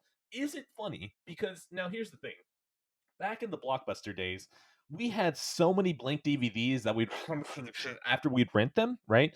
And pretty much every single movie we rented from like 2004 to like 2008, they were put on right? And Dodgeball was one that I just kept watching over and over and over again as a kid. Till eventually that I got sick of it and I felt like my memory of it was tainted where I thought, the movie's probably not good. I was about to start watching more Mad Men, but Jeff Bezos, he got a fucking little worm in my ear and was like, "What do you want? Tell me what you want." And he heard that part of my brain went, "Dodgeball." And the worm went, "It'll be done." And I boozed up Amazon Prime Video. I'm about to start Mad Men, and then right in the recommended section, Dodgeball is right there. And I look at my wife and I say, "Is this the right time for Dodgeball?" And she's like, "I remember watching that once on HBO, like in 2005. Sure." And I went, "Cool. Let's go ahead and do this." So we start watching Dodgeball. The laughs per minute are ridiculous in this movie. Dodgeball is legitimately a forgotten comedy at this point because this movie is too funny to have just been disregarded like this. Dodgeball is fucking hilarious, and the one weird thing that I have to say is that I don't understand how Ben Stiller is the least funny part in this movie. It makes no sense to me because he's a producer. Like he has a producer credit on this movie.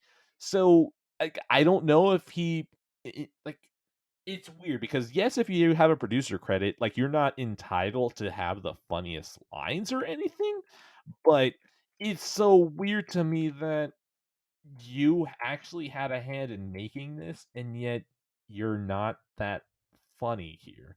It's I don't know. It's really weird to me whenever I think about that. But Dodgeball, great comedy. There's still one line that I remember as a kid that would always kill me. There's an earlier on Dodgeball scene where the Average Joe's Gymnasium team fights against these Girl Scouts, and all the Girl Scouts are just they're actual Girl Scouts. Like they're little girls. They're like 8, 9, 10 years old, and they get demolished by them. And then one moment, Vin Diesel. Vince Vaughn. Actually, to be fair, I'd love to see Vin Diesel knock a kid on their ass with a dodgeball. That'd be hilarious to Stop. me. But Vince Vaughn just careens this dodgeball into this girl's abdomen, and she falls to the ground, and she's like, "Why did you do this to the little girl? Why?" And Vince Vaughn just starts profusely apologizing, and then another girl just knocks him in the head. And of course, she was faking it, right? And they're like, you suck." And Vince Vaughn just goes, "You're adopted. Your parents never loved you." That was already funny. But the scene that kills me is the moment that happens afterwards.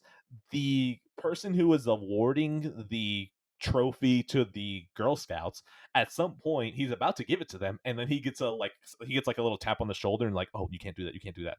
And so he's like, "According to the random drug testing that we did, one of your people tested positive for steroids and beaver tranquilizer." And you see them show this lineup of all these 8 and 9 and 10-year-old girls, right? Like, you can tell they're all young. And then there's just a full grown size man that you did not see playing dodgeball earlier. For some reason, there's just a full on grown man, fully haired arms and everything, wearing the exact same outfit. And then after they announce that they forfeit because of the random drug test, one girl goes up and throws like her shit at the guy and goes, "God damn, Bernice!" Ah!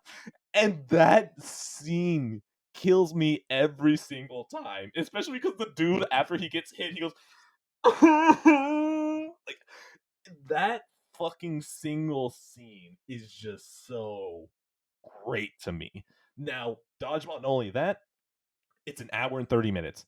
If you've wasted time listening to this, you could have better spent that time watching Dodgeball. It is in and out. It is greatly paced. It is great jokes almost every single time. Ben Stiller somehow is like the weakest part, and it's weird, but Dodgeball is damn good. And once again, every time that I mention a comedy, I blame superhero movies and I blame streaming services for killing the comedy. And this is why we don't get more Dodgeballs, because people stay home for Netflix, and because superhero movies just make you laugh once or twice throughout the entire runtime, and you go, "Yeah, I watched a comedy. Maybe I'm not going to watch Game Night then in theaters." Game Night's a good movie. Game Night is fucking great. And honestly, I for some reason use Game Night as my example when, then again, I don't even know if Game Night even made its money back or not. I'm pretty sure it did, but it's my go-to example. Or what I can start using as my example is Booksmart. Like, Booksmart is probably the one that bombed, that didn't make its money back. Yep, I've Game never Night even didn't heard of make its money back. Booksmart. I don't think I've heard of that one. Damn. Booksmart is great. That one's always on Hulu. So I've seen Dodgeball once. Ooh. I'm not a fan. No! I'm sorry to break your heart. I'm not a fan. No! I'm not. I now, you know what? I'm gonna be honest with you. It was a long time ago when I was younger, so I almost. My family really likes this movie. They love this movie. I feel like maybe I need to give it another chance because it was a long time ago that I watched it, and I don't know what I was expecting, but it wasn't that. And Ben Stiller can be a little bit hit and miss for me. So I don't know. I'm gonna hold the jury out on this one a little bit more. I think I might give that one another chance because it's been long enough. I just remember not finding it particularly funny. Ben Stiller is a hard miss. Like, I don't understand. He is someone that it feels like he's trying to make jokes, but the joke is that his jokes don't land. But his jokes don't land. Like, you're laughing more at the fact that he's pathetic, but it's not pathetic enough because it feels like he believes it so much. Like, it never feels like he's winking to the camera that he knows he's being pathetic. He plays the pathetic straight, and you're just like, I don't know if this is something I like. So, Dodgeball, besides him, is just hilarious. And the fact that now we are so far away from when we would get random comedy movies, Dodgeball fits really nicely because it feels different, but that's because comedies have been dead for a while. Which, by the way, now that I realized that I said comedies are dead, Booksmart made its money back too. So, Oh, God. well, yeah, you don't know what you're talking about. Yeah, I don't know what I'm talking about. I got to defend Ben Stiller for 1 second here, though. I do So, I agree. mean, in Dodgeball. I mean, in Dodgeball. Oh, okay. So you do like some Ben Stiller movies? Yes, yes. Oh, like, Okay, Meet because the Parents is great. Zoolander's phenomenal, and I will not hear otherwise. Oh no. Okay, so I haven't. I haven't watched it. Oh, you've never seen Zoolander? Oh, Yes, I know. oh, it's Okay, a look. treat. It's a How treat. about this? A trade. a trade, a parlay, if you will. I'll watch You Dodgeball. watch. Yes, Okay, then I will watch Zoolander. That'll a- we'll bring that up next time. And absolutely if one of us forgets, then we're going to be referred to as loser for the entire next episode. done. So we're both going to be called loser. 'Cause, I mean, That's not going to be confusing at all. Loser, how did you feel about this? Well, loser. Man. No, that's done. You definitely need to see Zoolander, and I do want to give Dodgeball another chance. I'll have to see if it's on Amazon Prime in Canada, but if not, I have other ways of watching it. Wonderful. Okay, Dodgeball. I'm going to give it a comedies are dead. They don't make no. I'm gonna give it a boomer out of 10. I'm gonna give it a boomer out of 10 because the reasoning is that they don't make them like they used to, and these damn children get off my lawn. You don't make them like as good as the old people, dude. Um, Also, Booksmart made its budget back, so people watch Booksmart too. Okay, Booksmart's great too. We'll talk about that if I ever watch it again. But yes, boomer out of 10, hilarious. Now I'll give it a if you can dodge a wrench, you can dodge a ball out of 10 because I remember that line and I did laugh at that. So By the way, Justin. Oh wait, no, Justin. Oh my god. Oh, Justin Long. Justin Long getting hit in the face with a wrench and writhing in agony had me cracking up because they just hold on it for so long after he gets a wrench to the face. And it's some of the funniest shit that I've seen in a while, where even after the scene was over, I was still cracking up. And my wife was like holding me, like, yes, I know it's funny, but I couldn't get over. I could not get over him writhing in agony like that. It was hilarious. Oh my god. By the way, it also plays very cartoony. Like, there's a moment where a guy gets hit by a car, and it's just like nothing. Also, I mean, getting hit with a wrench in the face, and it's just like, like that hurt. Like, not only that, getting a wrench hit to the head. There's so many things here where it's like, that should have probably killed you, but it's funnier if it doesn't. true. And I mean, hey, if it was Vin Diesel, it would just reflect right off his big dumb skull. So Look, if Vin Diesel were in Dodgeball, he would have just gone, "Why are you trying to stop me, Globo Jim? We're a family." And Ben Stiller would just go, uh, you're right, Jokey Joke Man. We are a family. Join the Globo Jim family, where we're better than you, and we know it. Like, oh my god. kill me. You brought it. You brought it up. I was I know holding that one's on me. That one's on me. All right, let's see. After that, that is all I have for movies. That is it. Okay, so we can move on to games then. Yep, go on. I will start then. Let's talk about Mario Golf. Talk about a All little bit right, of go for Mario it. Golf. I don't have too much to say about this, but I'm going to give it a shout out here. If anyone knows me, I hate Nintendo. Hi, nice to meet you. Oh, what are you talking about? You love Yeah, Nintendo. You bought a Switch. I'm the number one Nintendo fan. And I I'm the number one Xbox fan. yes. We just wait till the Nintendo Xbox spin-off podcast we're working Dude, on. oh my god, man. I can talk about Office 365 all day, all Oh right? yeah, and I could talk about that sword and Breath of the Wild just breaking after 10 seconds. Oh, I love it. Okay. Bro, I'm telling you, Mhm. Office 365 for Game Pass. Yeah. Well, I mean, actually, no, like no joke. I would love that, but that's a whole other story. Oh, dude, I That'd would be buy great. it for a month just because that'd be worth the joke. Okay, so Mario. So my point is, I didn't have a Switch for a long time. I did recently rebuy a Switch because there's a couple of interesting little tidbits coming up for me. I'm a big Metroid fan, so I want to check out Dread and some other things. But Mario Golf, Super Rush. There's a group on the Discord that we're a part of that was like wanted to play it. So I was like, hell, it's gonna be fun. The Mario sports games have been fun in the past. It's okay. It's good. Like the actual golf. So the down and dirty playing golf aspect of the game is actually pretty fun. I think they did a good job with it, and it's kind of like Mario Kart in a sense where it's surprisingly easy to pick up and play, but there's a little bit of complexity and depth behind it if you want to learn the systems. Hmm. The issue is there's almost no reason to use those systems. It's very plain. There's only like 4 or 5 courses in the game, and they're all just, I mean, there's a couple of good ones, but for the most part, they're kind of built for gimmick modes in the campaign. The problem is, A, the gimmick modes are so bad, and B, you can't even do the gimmick modes outside of the campaign. It's a really weird structure. Like, you can only do them in the campaign. The campaign mode itself is awful. Like, I mean, the best part about the campaign mode is that we get a bit of lore and background into Waluigi. Big Waluigi guy. So that's literally the best part of that whole fucking campaign.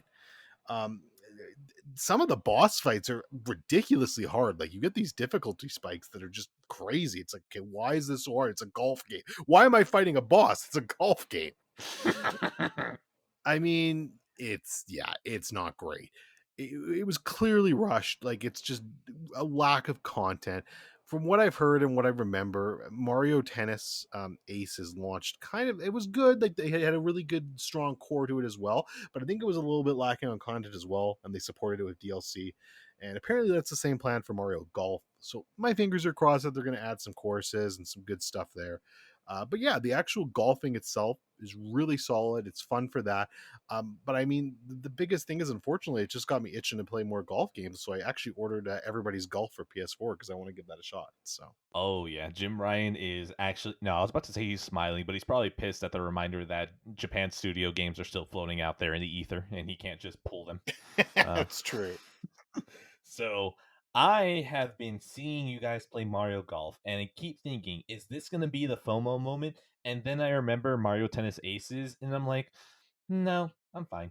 The thing is that Mario Tennis Aces, that's the thing. People say it's bare bones. I have no idea. I sincerely have no idea how Mario Tennis Aces was. I was there day one, but day one, I was in there in the multiplayer, either getting my ass taken up and down, north, south, in every single longitude, every single latitude and longitude, just either tearing shit up or getting my shit torn up. Like that game is so ridiculously what you said about the easy to pick up but kind of difficult to master, and there's actual nuances that you can use to make the game, an actual competitive game. Mario Tennis Ace is the exact same way, where if you're playing against someone who's just like, I'm going to keep shooting things, you're like, I am going to ruin you so bad. You're going to quit video games and start learning how to write novels about how badly I kicked your ass. Like, that's the kind of shit that will demolish a person. And then there's other times where I'm playing something and this character's just like, I'm going to power shot everything, and it will be impossible for you to react because I am everywhere that you're not, and you're everywhere you don't need to be.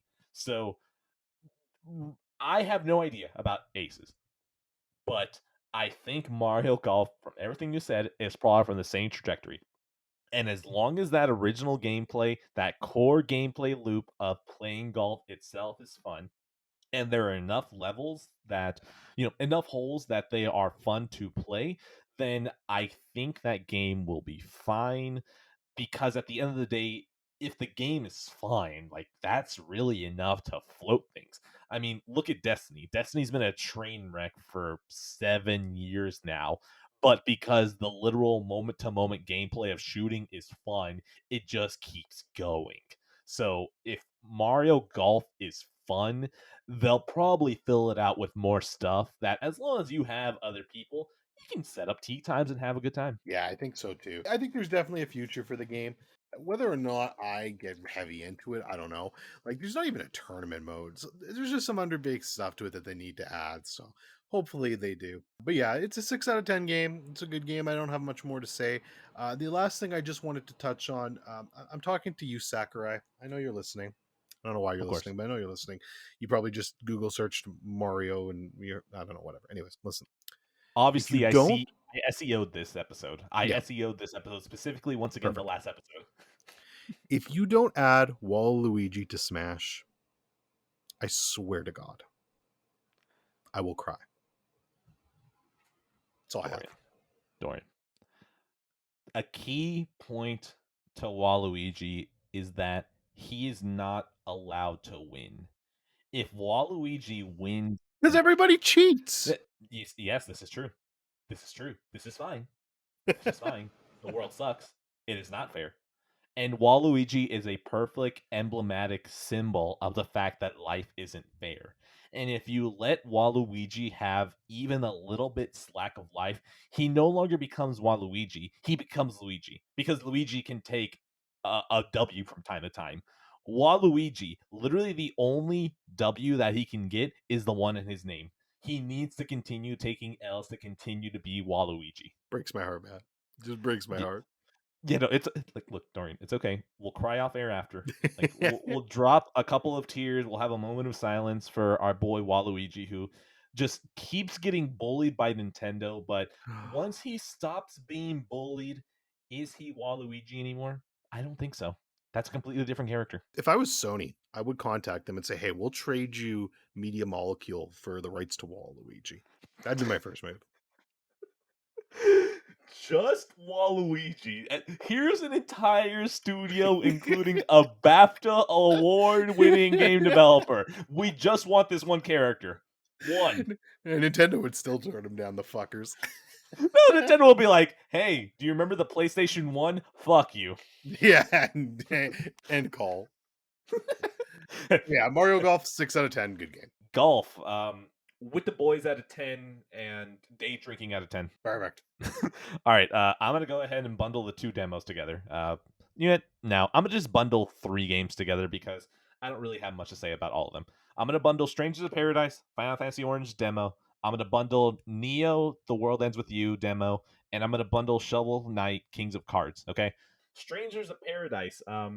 Chaos, chaos. Chaos. I need to Chaos. kill chaos. Chaos. Are you Chaos? Chaos. Chaos Chaos. is in the shrine of chaos. Chaos. Chaos. I'm Chaos. I become chaos. I don't like it. Chaos out of 10. That's it. It's the game is too Dark Soul. It is too Dark Soul. It is too slow. It is too methodical. It just has a little bit of a jank to it, and I'm very picky about the games that are hard and the way that I want to play them. The game is too Dark Soul. I'm not gonna play it. Great meme though. Chaos out of 10. Yeah, Chaos out of 10. We agree again. Chaos. I want to kill chaos. Oh my god. I'm pretty sure that was the best segment we'd ever recorded. Like, we're never going to touch that again. I'm so glad this is the last episode. Yeah, it was beautiful. I'm crying at tears of joy right now. All 5 people that are listening to this they just were treated to some gold. Probably. Neo: The World Ends with You. I literally just played this not long ago. I was going to play Destiny because, once again, I'm being a casual with video games right now. I saw the demo and it was downloaded, and I was like, yeah, sure, okay. I tried The World Ends with You on Switch, and not gonna lie, I was listening to it, and I was like, yeah, this music is vibing. This music is vibing. And then I played the gameplay, and I was like, I'm no longer vibing. I don't want to do this anymore. Now, the general art style is something that it's so weird because at every single moment I'm thinking this looks way too fucking weeb, and then other times I'm like, this is just dripping in like it's dripping in like that aesthetic, like the mid 2000s that only Tetsuya Nomura kind of like is tapped into, that he designs all his characters with in mind. Like, it's so weird because sometimes in the right angle, it's like, yeah, man, this is just like alternative clothing. I'm kind of into this. And then other moments, it turns real weeb, and then nothing has literally changed. Like, it's seeing that picture of a duck, and you're like, is that a duck or is that a rabbit? And then your mind keeps playing tricks on you. That's the art style to The World Ends with You, and it just continuously bothers me. But that was pretty much the first one. That was my entire impression. And then I played the demo for Neo: The World Ends with You, the sequel, and it's the exact same thing. Like, I was like, oh man, all right, I'm vibing with this music. Hell yeah. Wow, this art style, I hate it. Wow, ooh, it's good. And then it's literally just a pause screen, and my mind just keeps jumping back and forth.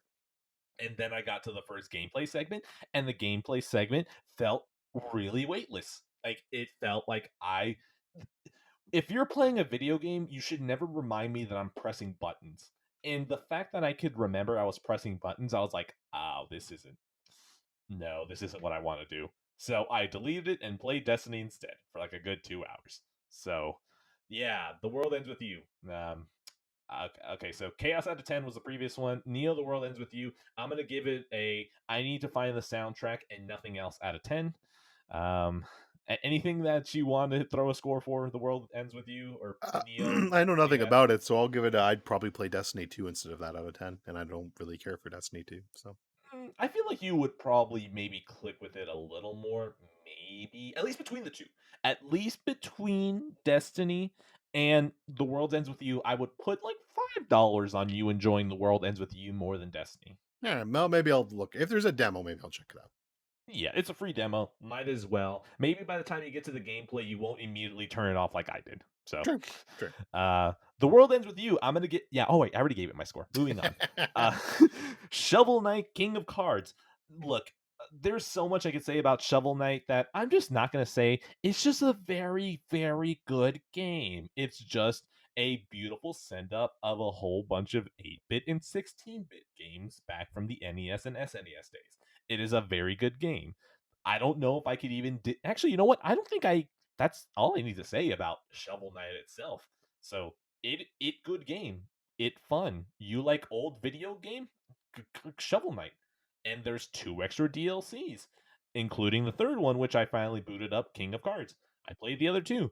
I like them. I know that people didn't like the I don't remember what it's called. The first one. The guy who is it's not Spectre Knight, whatever. The guy, the Necromancer, whatever he is. So King of Cards, this DLC came out a while back, and I just never got to it because by the time I bought the game, King of Cards hadn't come out yet. I played King of Cards a little bit while my wife was getting her wisdom teeth taken out. And that was something I pulled out because my hotspot wouldn't let me play Mario Tennis Aces, and I wanted to keep destroying people online. But nope, hotspot gave out, so I was like, fine, all right, I'll play something local. So I played King of Cards. Damn, the game is still good. Damn, everything about Shovel Knight is still good. My 2D skills have eroded very hard though, so it took me a couple seconds to get readjusted. It good game. I have no idea when I'm gonna come back to it, and it's probably because of the next game that I talk about. Dorian, and anything about Shovel Knight? I've actually never played it. It looks like a lot of fun. It's something I've always wanted to try. Kind of like that old school vibe to it. I think I actually, Maybe you already own it. I might own it for Switch, funny enough, because I might have bought that one digitally and just never gotten to it. I'll have to double check because there's a bunch of Switch games I own that I don't even remember buying, but I do own them. So that one might be one of them. Shovel Knight, highly recommended. It's just clicking that right old school part of my brain. I'm a big fan of it. Shovel Knight, I give it. You know what? I'm gonna do it again. I'm gonna give it a boomer out of 10. They don't make them like they used to. Get off my lawn, you children don't know what you're doing. Out of 10. I'm going to give it a Hollow Knight out of 10 because I constantly get those games confused. Um, yeah, okay, fine. Knight's in the name. Yeah, Yeah. fine. Okay. Yeah. All right, I toss it to you. Oh, wait, oh my god! I just realized I bumped. Never mind. Whatever. I'll talk about it later because I just realized I have 2 games left instead of 1. But continue. Oh, Go for it. fair. Well, this next one I'm going to talk about, I actually don't have much to say either, so I'll kind of bundle it in. Well, bundle it with nothing, but bundle it with yours that you didn't have much to say about. World's End Club. It's basically I won't. I probably will want to talk about it more, but I want to finish it first. I'm very very early into the game, so just quickly, it's from Kotaro. Oh God, these names. Kotaro Uchikoshi, who made the Zero Escape franchise and AI: The Somnium Files, and Kazutaka Kodaka, who is the creator and lead scenario writer of Danganronpa. They created their own studio together called Tukio Games, and this was basically their first big release from that studio. I'm still very early on. It's very different than I was expecting. The game basically is a giant bait and switch. In all the basically before the game came out and all the media and all the interviews and the one trailer they released, everybody thought it was going to be another death game like Danganronpa. It's not at all. Nothing like that. So I won't say any more than that right now, but it's still very early in, so I want to finish it. I will say it's a bit better than I was expecting, but I mean, I'll tell you this: the game originally came out on Apple Arcade, and then they basically ported and released the whole thing to Nintendo Switch, which is the only system it's on now. And then I guess you can get the full thing on Apple Arcade, and that does make sense to me. It kind of feels like that. It's a bit disappointing, especially from those two minds. Like you've got two really accomplished minds there, and this is what they come with. A little bit sad so far, but we'll see. So, what if this was just a game to pay the bill so then they can do what they want next time? I mean, I don't think it's gonna sell well. Uh, Unless, well, I'll say this: yeah. maybe they got Apple money. Maybe Apple, because it was exclusively an Apple Arcade at launch. So maybe Apple threw them some money, and if that's how they got it, then great. But I'm telling you, this game, like, I mean, the game has a Reddit, and there's like maybe 10 other people that post on it that I've seen. So it doesn't seem very popular. Hopefully I'm wrong. That would be great. If they get some money to do other things, that would be fantastic too. But I truly believe part of it was, I mean, it's hard to explain without you having played Danganronpa and kind of understanding that Mm, franchise. mm, But Kodaka has basically said he wants to be done with the Death games for a while, which is why he stepped away from Spike and Chunsoft. Danganronpa in general. But I mean, I don't know why you'd bait and switch this then, because it's really strange to me. And part of it makes sense because you're basically playing as little, like really young little kids in this one. So I mean, I guess a death game with 8-year-olds would be fucked up. I was kind of looking forward to it though. That would But be yeah, the funniest shit I ever. mean, I'm with you, but I was looking forward to it. But that would be kind of fucked up. So yeah, That would maybe that's why they did it. But I don't know. listen. If you told me battle royale mixed with a courtroom drama, and then you age the kids down, like where do I sign up? No, you might like Danganronpa then. Oh, But oh, I am yeah, so sold for children dying. yeah, it's unfortunate. And yeah, I'll finish the game first. I have more I want to say on it so I can fully comment on it, because who knows, there might be some twists later on. It's actually like a 10-hour game, which is longer Eh, than I was expecting. So I'm like an hour. I'm like 2 hours in. So we'll talk more on it. So my score for now is I wish I was playing Danganronpa 4 out of 10. But Uh, I'm gonna give it a let children kill each other out of 10. perfect. Back to you. All right, there are two games on here, and I'm gonna go Returnal first. I honestly forgot that Returnal was on this list. I beat it. I guess you can jump forward another 10 seconds because I'm going to spoil something very quickly. Three, two, one. I didn't know there was only going to be 5 bosses. I was ready for 6 bosses. So when the game ended, I was really confused. Okay, now fill in a little bit of time. That should be 10 seconds. Cool. Perfect.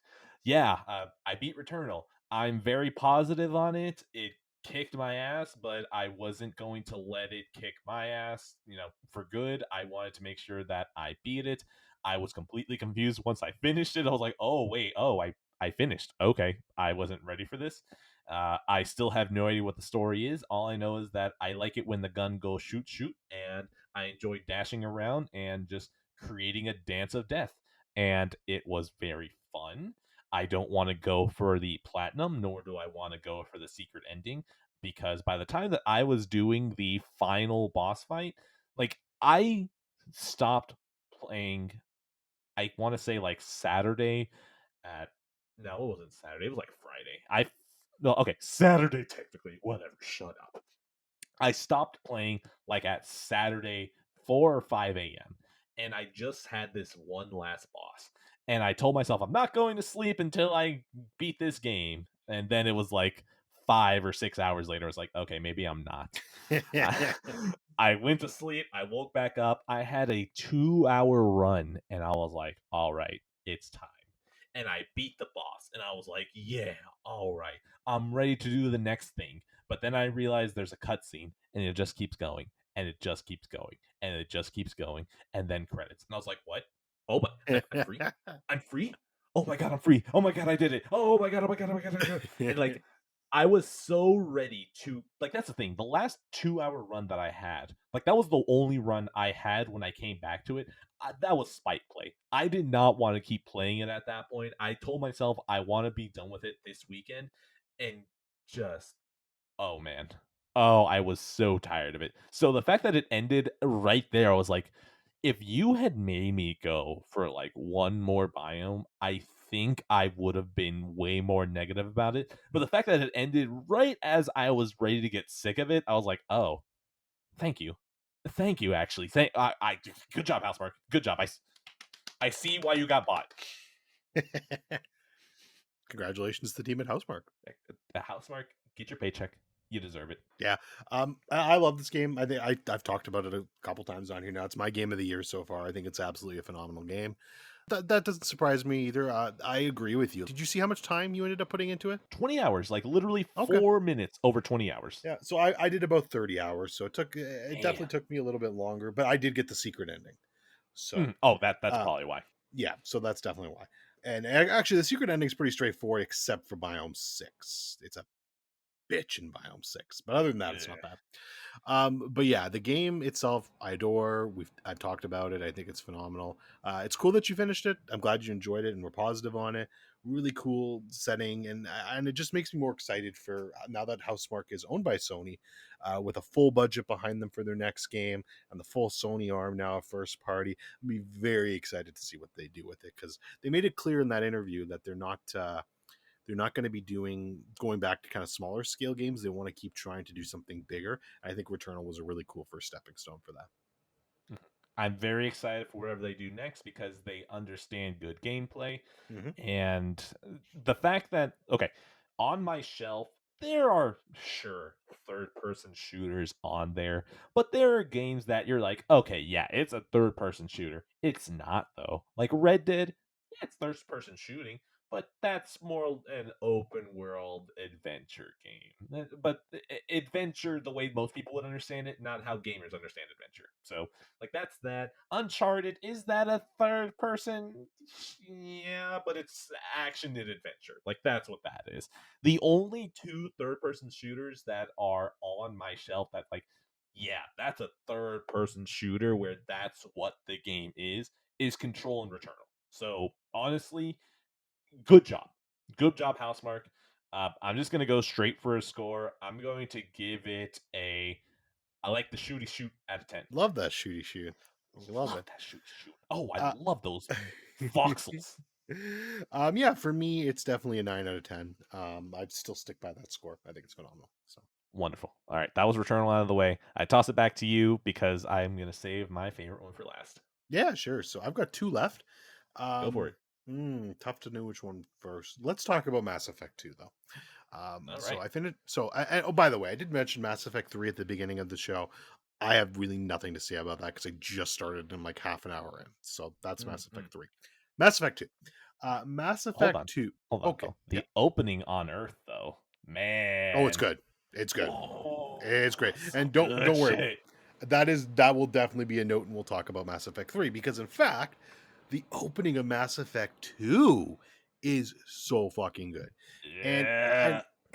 and I love that you say that, because you didn't even play fucking Mass Effect 1 and it was still good for you. So that shows you how Yeah. fucking good that opening was.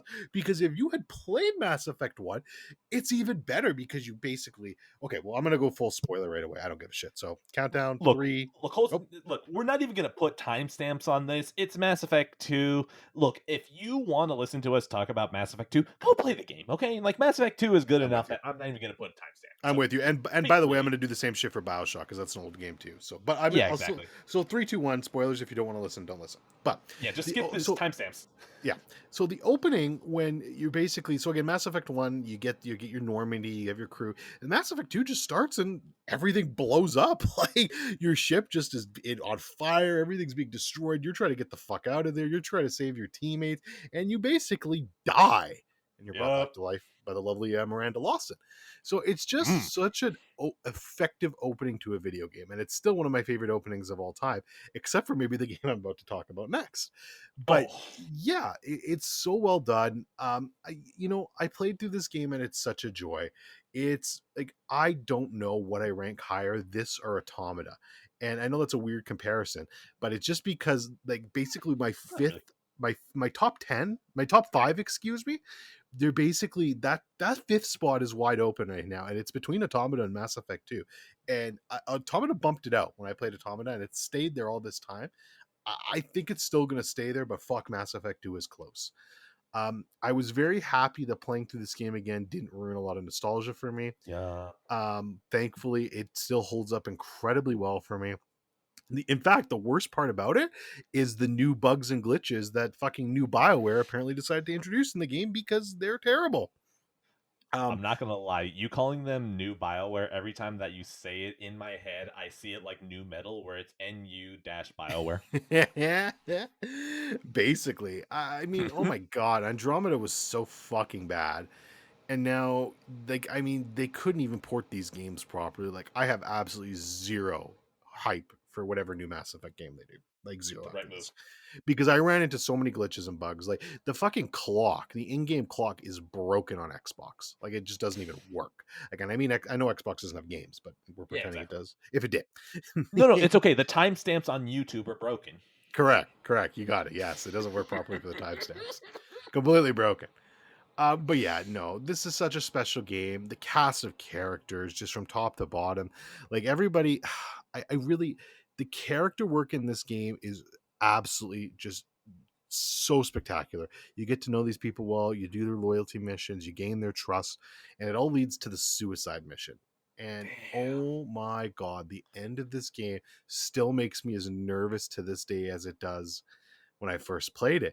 And it's funny because I actually got a pretty bad glitch where it wouldn't allow me to do Legion's loyalty mission at the end of Mass Effect 2. Pain. Pain. Fucking BioWare. So I literally had to go in the suicide mission with him having no loyalty. And I'm like, he's gonna probably die, but it made it really tense and he didn't die. I'm very proud of myself. So yeah, the suicide mission's just great. I mean, I know you've played this, Ed, so I'm sure you've got some stuff to say about it. So go ahead, but I love this game. Jack Wall's Suicide Mission is an all-time greatest song ever. That song, that song, like you could have literally just handed to me that on a platter and been like, "Hey, I know you've never played Mass Effect 2. Here's this song." I would have played that shit now and be like, "I understand exactly why people love Mass Effect 2." That track is so perfect. Like it sounds exactly like what it is. You're gathering this entire team across space and you're gonna go on this fucking suicide mission. And that song just nails it perfectly. This is what I think of when I think of Mass Effect. I think of that song because that is what makes Mass Effect 2 so damn special. And just hearing you talk about that is definitely getting me excited for where the hell I get back to it. Maybe once I like video games again. Damn it. Yeah. Well, and it's interesting that you mentioned that because again, I'm on the Wikipedia page here right now. And speaking of Jack Wall, I guess like for the first game, like he had a lot more hopeful and just kind of bombastic soundtrack for. And he returned to Mass Effect 2 to score it, but he made a deliberate decision to make it darker and more mature because he wanted to match the mood Yeah. of the game, which it Mm. is. Like Mass Effect 2 is a lot darker of a game than the original Mass Effect. Like you make one wrong turn and half your squad is dying at the end of that if you're not using a walkthrough. Like Yep. it's difficult. So yeah, it's just it's such a special game what they managed to do with this. And it's simultaneously I love it, but it breaks my heart because I know we'll never get something like this again from BioWare, and it hurts. It really hurts because it's so special. It is better to have loved and lost than to never Mhm. had it all. Because you can you imagine had you never played Mass Effect 2 and Oh, how disappointing would it be to know that there's a universe where you didn't get to play it? absolutely. No, I agree with that 100%. It's just worth playing. I mean, I mean, look, it came out in 2010. You've now got a remastered collection. So if you've ever had the slightest inclination to play one of these games, now's your best chance. You can get the remastered collection. It's definitely a little bit buggy and glitchy. It's fucking BioWare for you, but this game New with Bioware. warts and all, new BioWare, thank you. Warts and all, the game's still it's so good. So good. I just want to hear the Galaxy theme and I Mhm. want to hear the Elusive Man's theme again. Oh, Like the Elusive Man's Martin, they got theme. Martin Sheen. What I love is that I think they had an interview with Martin Sheen and they're asking him questions about Mass Effect. He's like, "What? What are you talking about?" I love it. Wouldn't Like, surprise me. I was in Apocalypse Now. What the fuck are you talking about? Like, it's so funny because I'm pretty sure they were just like, "Oh, you're doing VO." He's like, "Okay, Yeah. Shepard, I need you to like." He probably walked out was like, "I got my paycheck." Eh, Bioware. Did I help out a medical company? What the fuck is this? it's so good. I love it. What's her name? Yvonne Stravosky, I think is her name. She plays Oh, Miranda. oh, okay. Yeah, she's famous too. Like, I mean, actually, I don't know what she's done recently, but she was in Chuck, which is still one of my favorite like lighthearted comedy TV shows of all time. Huh. And she's great in that, and she's phenomenal in this game. Like, she's always my romantic interest. I will play this game 100 times out of 100, and I will choose Miranda every single fucking time. I do not care. So, Look, all right. I'm gonna just run through my quick story that I feel like I'm contractually obligated to mention every time that I talk about Mass Effect 2. Of course, please. Mass Effect 2, I had to save at 20 hours, I had to save at 30 hours, and eventually when the Reapers attack again, the game goes, "Hey, you just want to go through the mass relay right now, even though no one is loyal to you?" It's like, yes, absolutely. Let's end this game already. I'm tired. Let's keep going. And then I got my entire crew killed, and I was like, oh, it's literally just Zaid in like fucking Jacob. Yeah, Whatever oh, these. the winners left. Oh my god! I was like, I hate every single one of you, but Miranda still lived. So I was like, okay, if Miranda has sex with me right now, then we're going to reset the game to the last 10 hours, and I'm gonna do it right. And she does, and I was like, fine, all right, let's go back and erase everything that I did and do it right. And the fact that the game was able to make me go back 10 hours and I still enjoyed the game, that's incredible. That is some insane shit where there are so many games where I'm pretty sure that if they went wrong, that would be like, I'm done. I'm not doing this again. Oh yeah, So totally.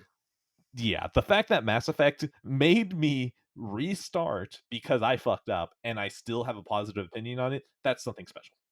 Yeah, I agree. And like I said, this new collection, I could not do Legion's last fucking loyalty mission. So that alone was just like it annoyed the hell out of me. But the game, it did not even detract from the game experience for me because it's such a it's as close to uh, near close to as perfect games as you can get. There's issues with it, but it's just they're just so few and far in between. And you know what? I mean, this game is a 9 out of 10 for me. But if I was giving fake scores, it'd be a boomer out of 10 for me too, because they literally just don't make games like they used to like this. It's so good. BioWare does not actually. No, they BioWare does literally not. don't though. They literally don't. Anthem, Anthem. What are you talking? Wait, hey. Anthem's a masterpiece, damn it. I'm sorry, Anthem's good. I'm sorry, I got mad. And look, Anthem is the one video game that saved Xbox, okay? God bless Anthem. Oh my god. The good thing is that you can't see my face, so you can't tell how much like in agony I am in saying Oh, that. I could tell that one. You probably had the same look on my face that I did for the 20 minutes you were talking about Fast and the Furious. So close, I don't close. think it was only 20 minutes. Okay. Felt like an hour. Mass Effect 2, bang Miranda and restart for 10 hours out of 10. Yes, and I will have more to say overall of the series as a whole. I want to finish Mass Effect 3, and then I'll probably bundle them all and do a little bit more conversation on them because they're great games. But yeah, definitely play Mass Effect 2 if you haven't. So Wonderful. All right, go for Bioshock because I liked saving mine for last. absolutely, Bioshock, seminal game, absolutely seminal game. One of the greatest games of all time. There's so much Stone Cold Classic. Yes, there's so many things I can say about this game. I guess before we get started, again, there's going to be spoilers. So if you don't want spoilers and you haven't played this game, would you kindly avert your ears? Play Because the you do fucking not, game. you want It's to play the Bioshock. game. You do not want to hear these spoilers because this game, and I'm going into them now. This game has one of the best twists and best game moments of all fucking time, in my opinion, Yep. and it's not even close. But let's wind back up a bit here. So Bioshock, Ken Levine, absolutely brilliant game director. Please make more games soon. Goated. Goated, one of the best. This game, basically, I know you don't like scores, but this game was a 9.5 for me for a long time. It was my second favorite game of all time. Classic. I bumped up to the full 10. Like, this is my second favorite game of all time. It's a little bit behind The Last of Us for me, but it's just great. We were just talking Yeah. about the best openings in a video game. Rapture. When you just step through that world for the first time and you get the music and the orchestra swelling and oh my god, you just see Rapture come to life and just this broken city that's slowly dying, but you're there trying to fix some shit. It's Oh the my god. most vibrant corpse ever. It's so good. You're right. It's a corpse, but it just doesn't look like a corpse at first. But then you start getting to the seedy underbelly of Rapture, and you realize, oh man, shit's gone wrong here. It's bad, and it's so creepy. Like it's not a horror game, but man, it scares more than some horror games, even Yep. still to this day. It's just the tension in it. It's so good. And then you talk about Andrew Ryan and that moment where the entire game, you have a guy named Atlas giving you instructions and just slowly feeding you little things. Hey, would you kindly do this? Would you kindly do that? Would you kindly do this? And you don't think about it because why would you think twice? It's old timey English talk. Would you kindly? Yeah. And then you get to Andrew Ryan and he just starts going on this really cool like bad guy rant. And I remember, being a young kid, I'm like, okay, I just want to kill you. Can you shut the fuck up? But then he slowly starts making sense and he's like, would you kindly do this? Would you kindly do that? And you're like, oh, wait. And then it starts to click for you in your head. And you're like, holy shit, you've just been like this guy's fucking tool this entire game so far. And it's just such a shocking moment for a medium that I'm going to be honest, doesn't have a ton of those. Like Correct. when you talk about great twists in a video game, that's something that just doesn't happen because it's really hard to pull off properly in a video game. Metal Gear Solid 2 and 3. Yes, Metal Gear Solid. Well, I mean Hideo Kojima. Again, when we and it's funny, but you're right. It's the brilliant game directors that generally get it, right? Yep. They're the ones that are able to pull off these twists really fucking well. And yeah, you're right. It's Hideo Kojima and it's Ken Levine.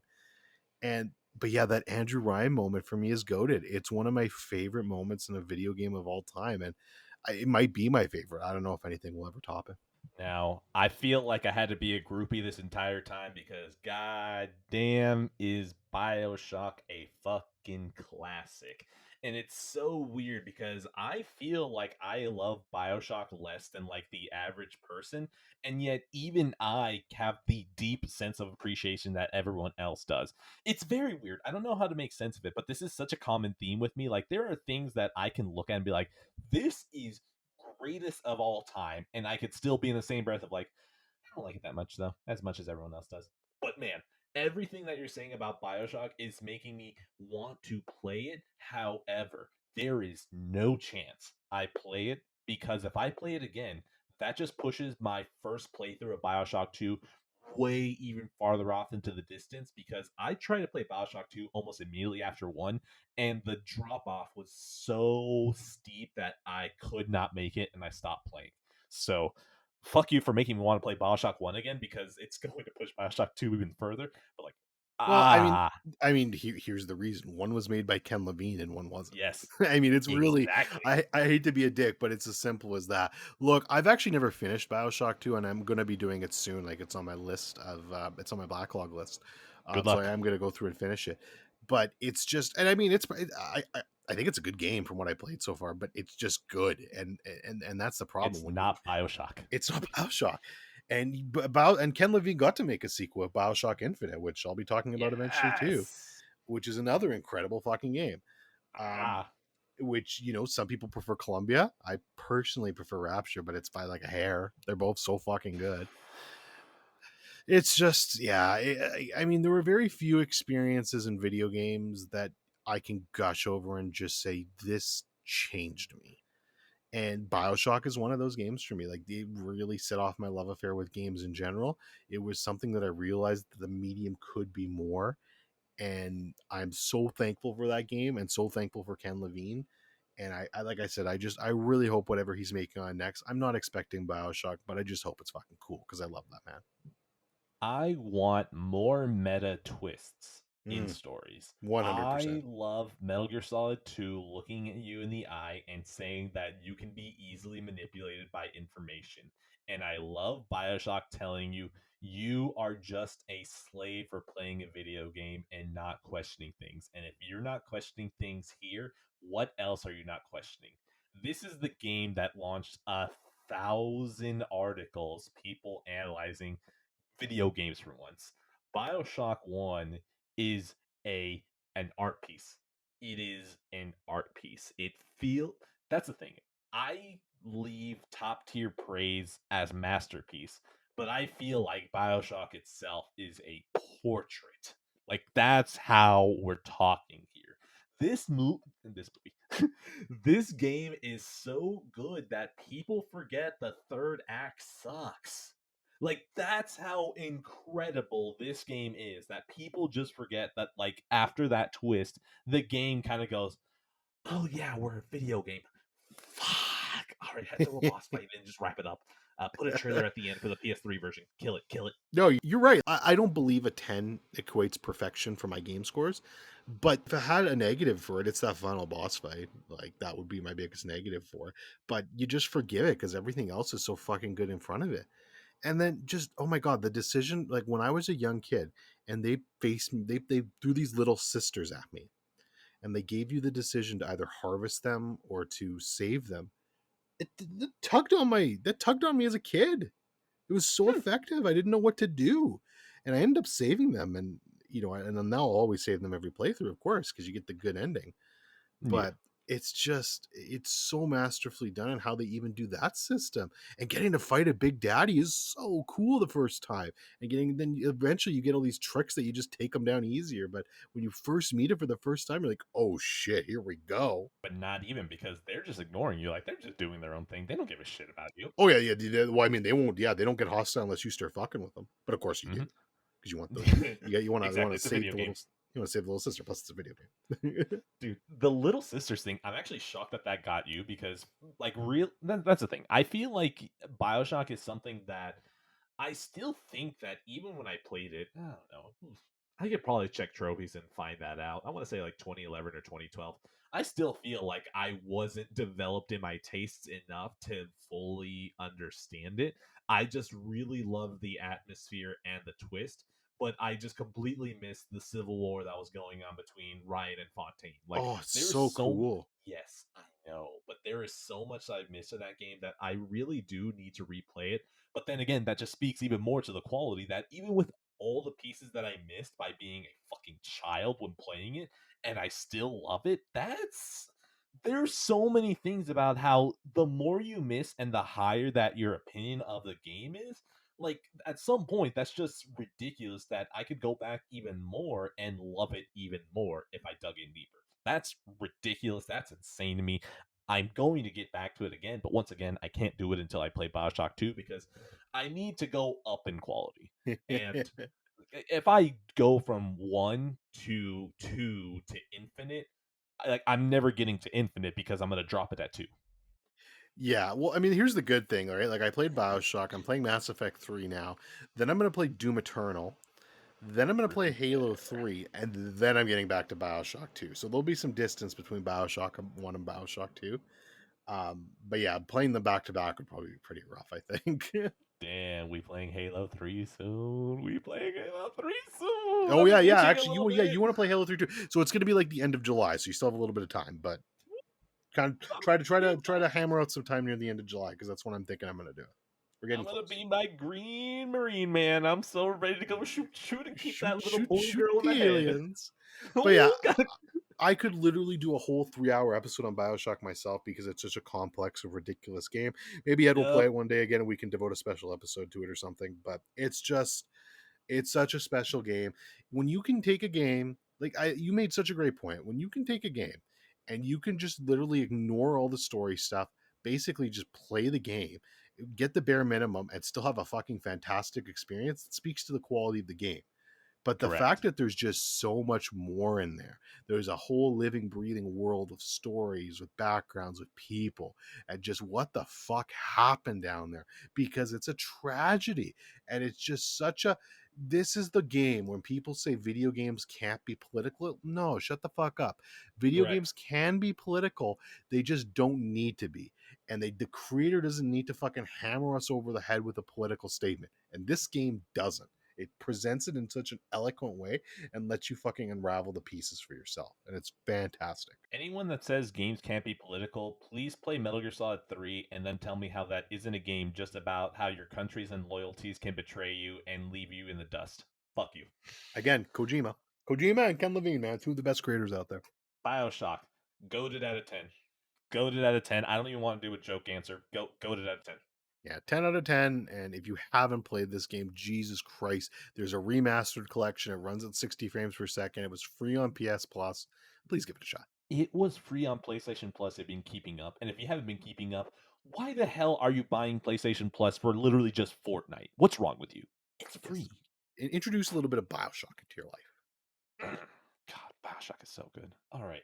Now, if we're going to continue the train of games that are supremely atmospheric and are so my shit, Legend of Zelda Majora's Mask. Fuck. Oh my god. The, if anyone if someone just came to me and asked me, "What is the tone of something that you want?" It's Majora's Mask.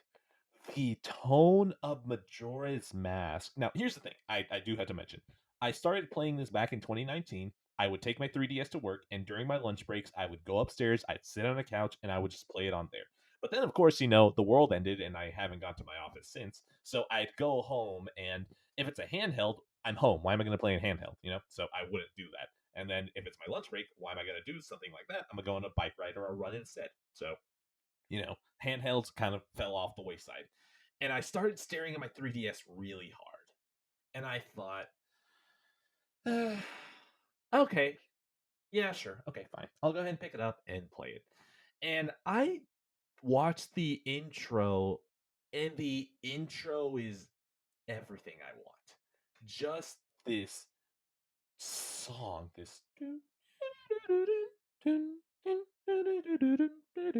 like it's just got this youthful energy, but it always sounds like this can't last. This doesn't sound like it can last. And then eventually the song just starts becoming more distorted until it ends on Skull Kid staring at the moon, and then the title screen pops up, and the song is finally crashed and shows its actual darkness. And now here's the thing, that intro just reminded me exactly of what I want. And literally, this is all I played. The only thing I played was cleaning up some of the Bomber Notebook stuff.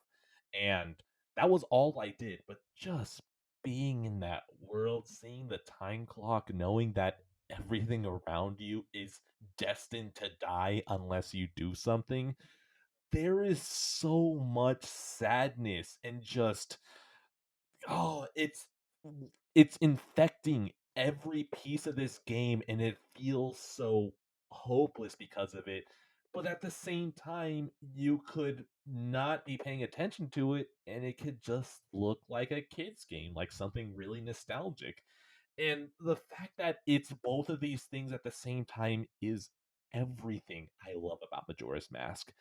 All of the music always sounds like it's being triumphant, but at the same time, it's kind of looking at you like this really isn't the time to be triumphant. Like, you don't have time. And I just have to imagine that the development cycle for Majora's Mask probably led into the feeling of this. Like, of course, EAD, like Nintendo's team that made Ocarina of Time, when that game came out, people were like, this is the new king. This is the greatest video game to have ever been released. Like, gaming is going to be changed. And they were right, gaming did change after that. And I feel like once you get put up on a pedestal like that, that is such an immense pressure that whatever next you're going to deliver is going to be tossed with so much scrutiny. And I wouldn't be shocked if the stress of leading up off of Ocarina of Time fell into the development. And it just is such a sad game about death and just the ability to feel like you're not the right person for this. Like, Link is just trying to look for Navi, and his horse got killed for it, and like he just gets transformed into this Deku scrub, and it's just so sad just seeing the entire vignette of Link running away from the giant Deku scrubs and him not realizing what's going on when all he wants to do is just find his friend. And then every single temple that you go to has another person who is dealing with some sort of grief, and all of this is just so my shit. It's just so much. And I love this game, and I really do think need to start figuring out where it fits in my favorite games list of all time, because while I love Zelda in general, there aren't that many in the series that I would put on that list because they're very good games. I love the atmosphere to them. I love the music to them, but none of them have ever cracked that, favorites of all time list.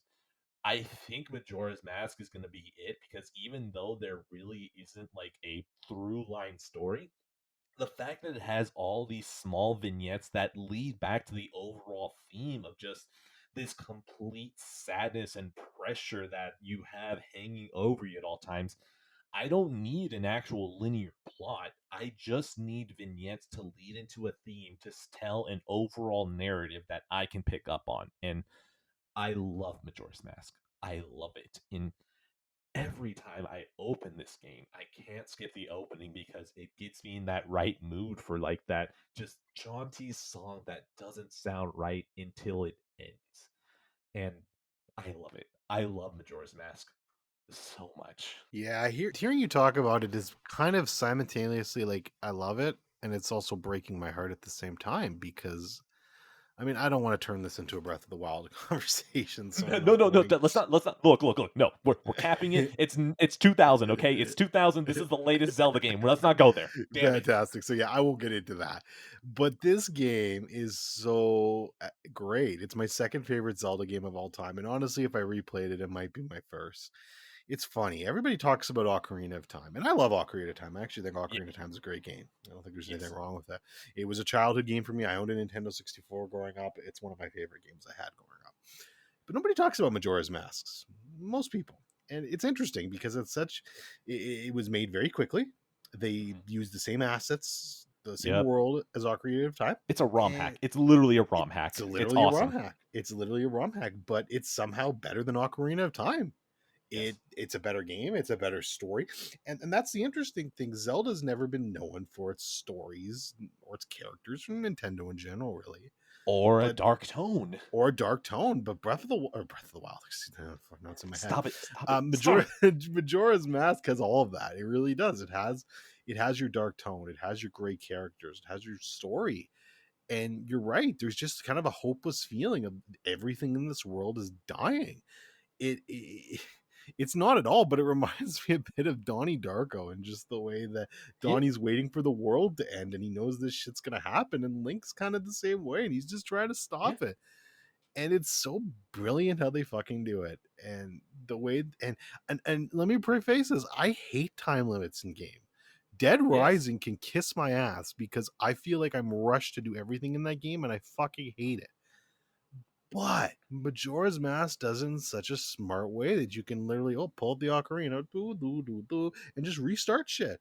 Make your Yeah. progress and you restart shit. So you're never like you are under pressure to finish things, but you're never under true pressure because you can always go back. And that's what's brilliant about it.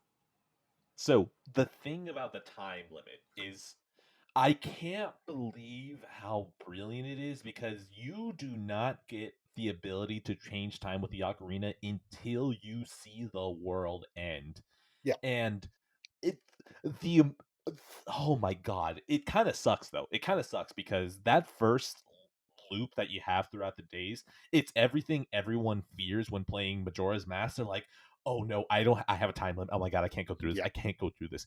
And it's something that gives you that feeling, and there probably are people who got through that and then quit because they Oh yeah. couldn't handle it, and like I don't blame them, but at the same time, looking back on it, I was ready to quit, but like I told myself, I bought a 3DS to finally play Ocarina of Time, which look, I'll explain that in a second, and to finally play Majora's Mask.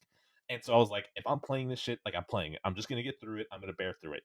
And getting through that section, I just felt so aimless because the 3 days that it gives you, you just have to wander. There's nothing you can do that will really change things. Like you need to just hang out for 3 days and watch the world end.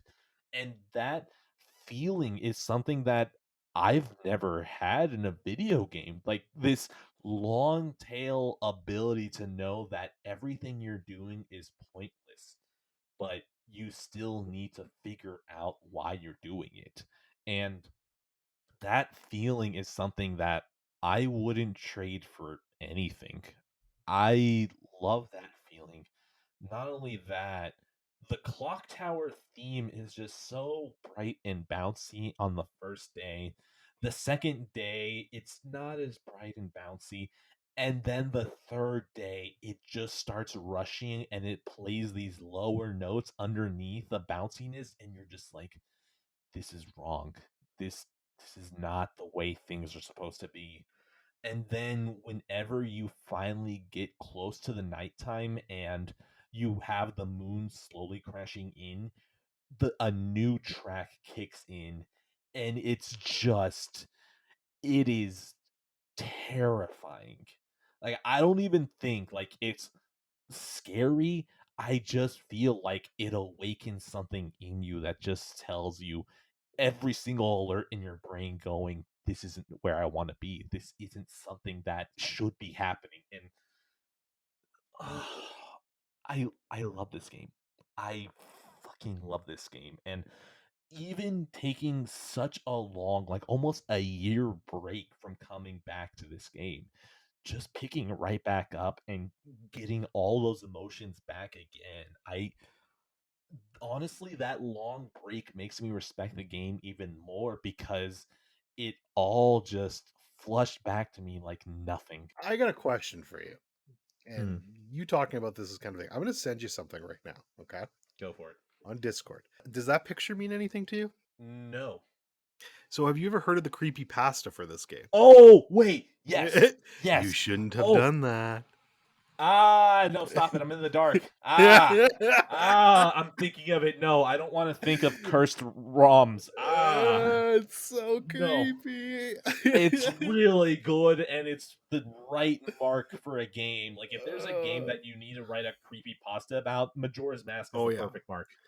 yeah. I just you talking about that. I was like, oh my god, this is flooding back to me. If I'm gonna be scared, you're gonna be scared too. I'm sitting in a dark room. It's closed. We're recording at midnight. I don't want to do this. Look, my wife had her wisdom teeth out. I don't know if I can squeeze her that hard. I might hurt her. Paprika, I've just paprika. ruined his. Happy I've ruined times. his night. Happy. Ah, But yes, I no. love Majora's Mask. It's great. It's such a it's like I said, it's my second favorite Zelda game. What they managed to do with such a short time to turn that game around, and it's a disrespected Zelda game in my opinion. No, again, it doesn't get nearly the love it deserves. There's a lot of other Zelda games besides some other ones, but we'll talk about Ocarina of Time that just get all that love and get all that praise heaped on it. And again, it's a good game. But Majora's Mask is just so much better and so much darker. And it actually has a story and it makes you care. So, no, Nintendo really nailed it with that one. And I don't think we'll ever see not only a Zelda game, but I don't know if we'll ever see a Nintendo game like that again. So, really sad, but what an experience. All right, we'll take it a darker turn because now we are back in 2021 and we're allowed to talk about the game that you want to bring up. Oh boy. Oh boy. Go for it. Go for it. It's fine. Okay. I mean, it's a bit of a meme at this point, but I really don't like Breath of the Wild. I Mhm. hate Breath of the Wild about as much as I hate Vin Diesel. So that should give you a clear A pathway onto lot. how much I hate that game. And to me, Breath of the Wild, I know that's what the creator, that's what he envisions Zelda, and that's fine. He can envision Zelda like that, but that's not Zelda. It's not my Zelda hashtag. Majora's Mask isn't hashtag my Zelda either. It's very different from your regular Zelda, but in my opinion, that's Zelda done right if you're not going to do proper Zelda. And they took a dark turn. It took a turn that made me feel emotion.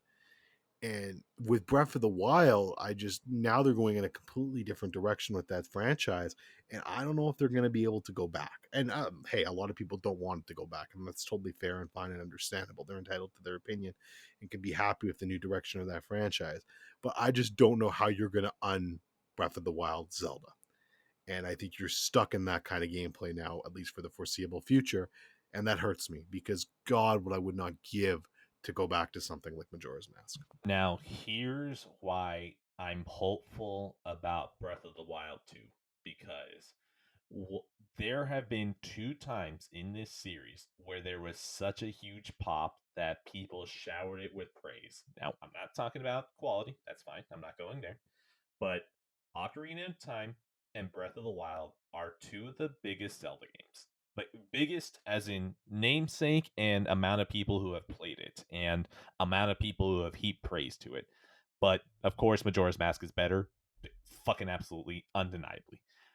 What I'm hopeful for is that if they already have the tools from the game that is highly acclaimed, they don't have to worry about creating this tool set and they can go insane with creativity. Because Majora's Mask is just completely creative where they just look at it and go, okay, these are the toys that we have. What are the interesting ways that we can set that up? I don't think Breath of the Wild 2 is going to be another Majora's Mask. but it is the closest shot we have to another Majora's Mask because it has the same framework that led to a Majora's Mask. It's not going to, but man, I would kill for more series in general to have that big game that changes.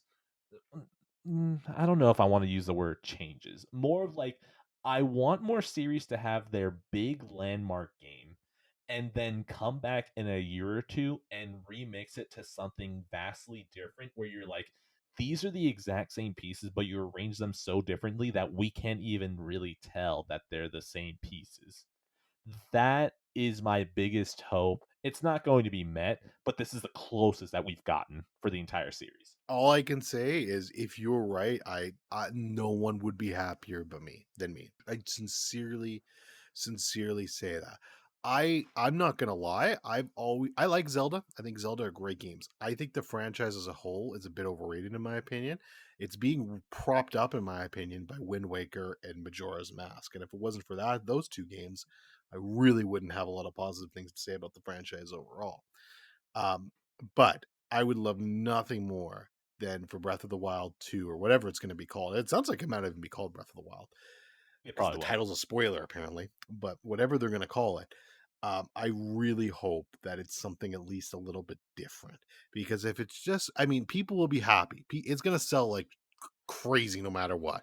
And if it's Mhm. just Breath of the Wild 2, electric boogaloo, your weapons break 10% faster, people are going to be fucking excited and eat the shit out of that game.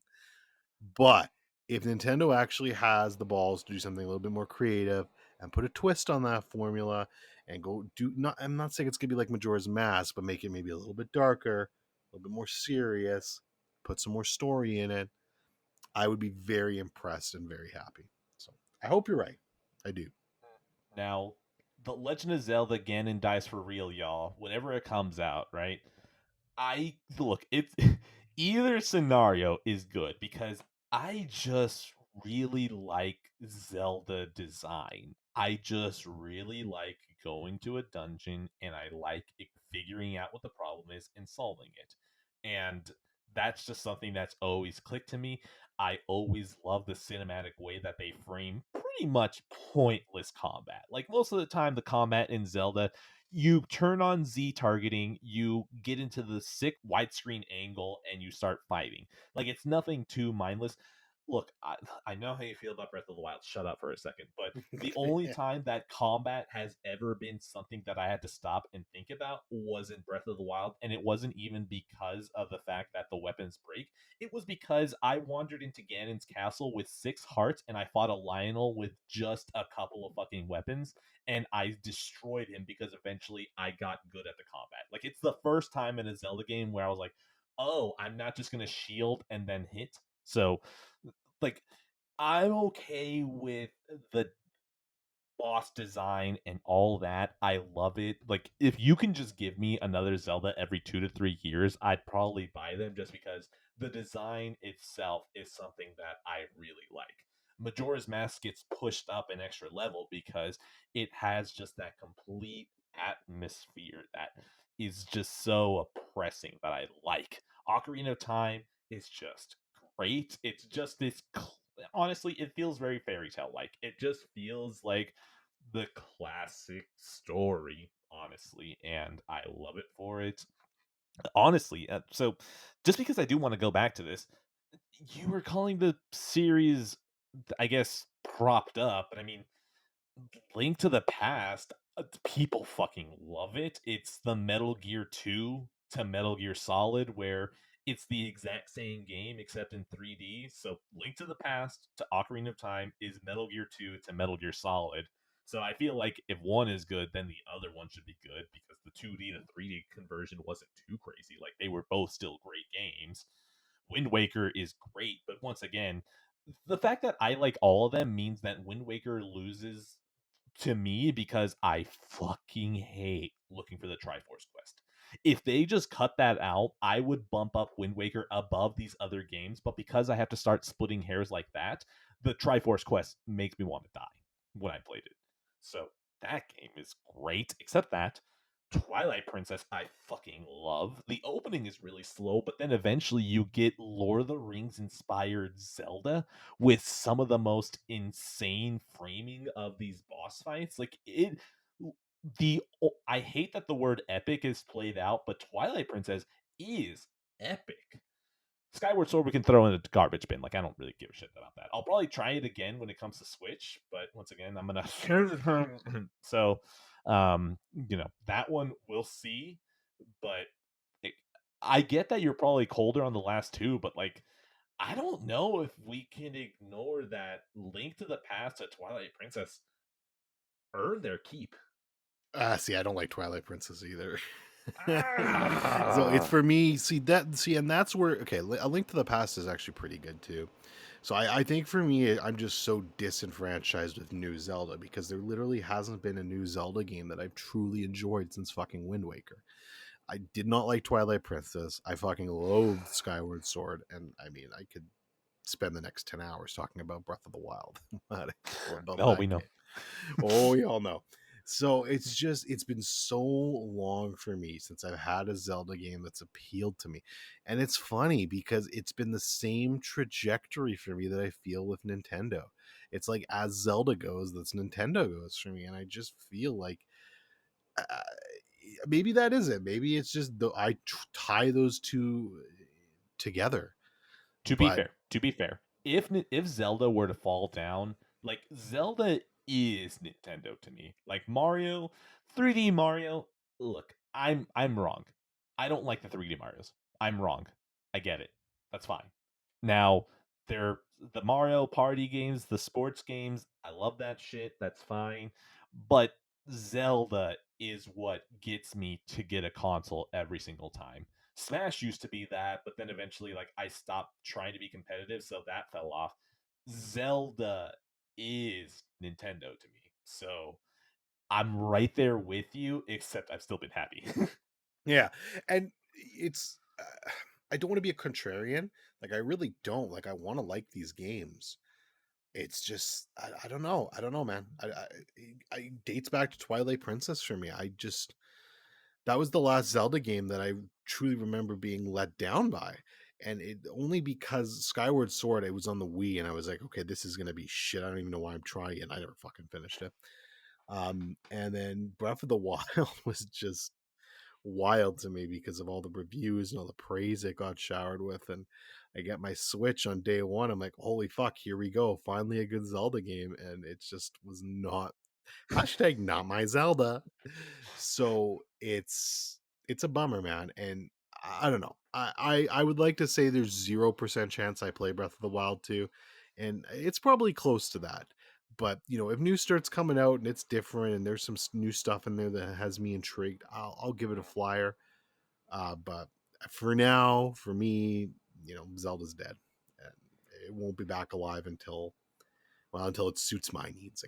And as selfish as that sounds, as a gamer. Have you been interested in trying Link's Awakening at all, or Link's Awakening. Which one's that? the one that came out on Game Boy, but they recently remade for Oh, Switch?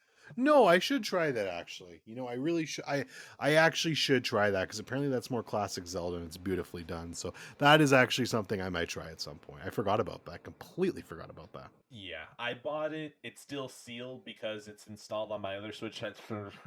So, like I'm thinking that while I'm in my lull, I should probably pick up the games that I started but just like never came back to. So I'm wondering if I can get through Majora's Mask, Twilight Princess on Wii U, which and it's fucking Wii U, God Final bless the Fantasy Wii U. 4. Someone needs to bless it because it's not going to be me. So. Uh, Final Fantasy 4, Final Fantasy 6, and 7. Like these are the 5 games that I feel like my gamer card. Oh wait, hold on. Link to the Past as well. Like these are 6 games that I feel like I want to be a capital G gamer boy. I want to be able to be on YouTube and hang out with the gamer boys and gamer girls out You want to there, write for right? thegamer.com. Oh, I want to write for thegamer.com and call everyone that disagrees with me a racist. Okay, that's what I want to do. And I feel like I need to have credentials. I need to have these on my resume, you see?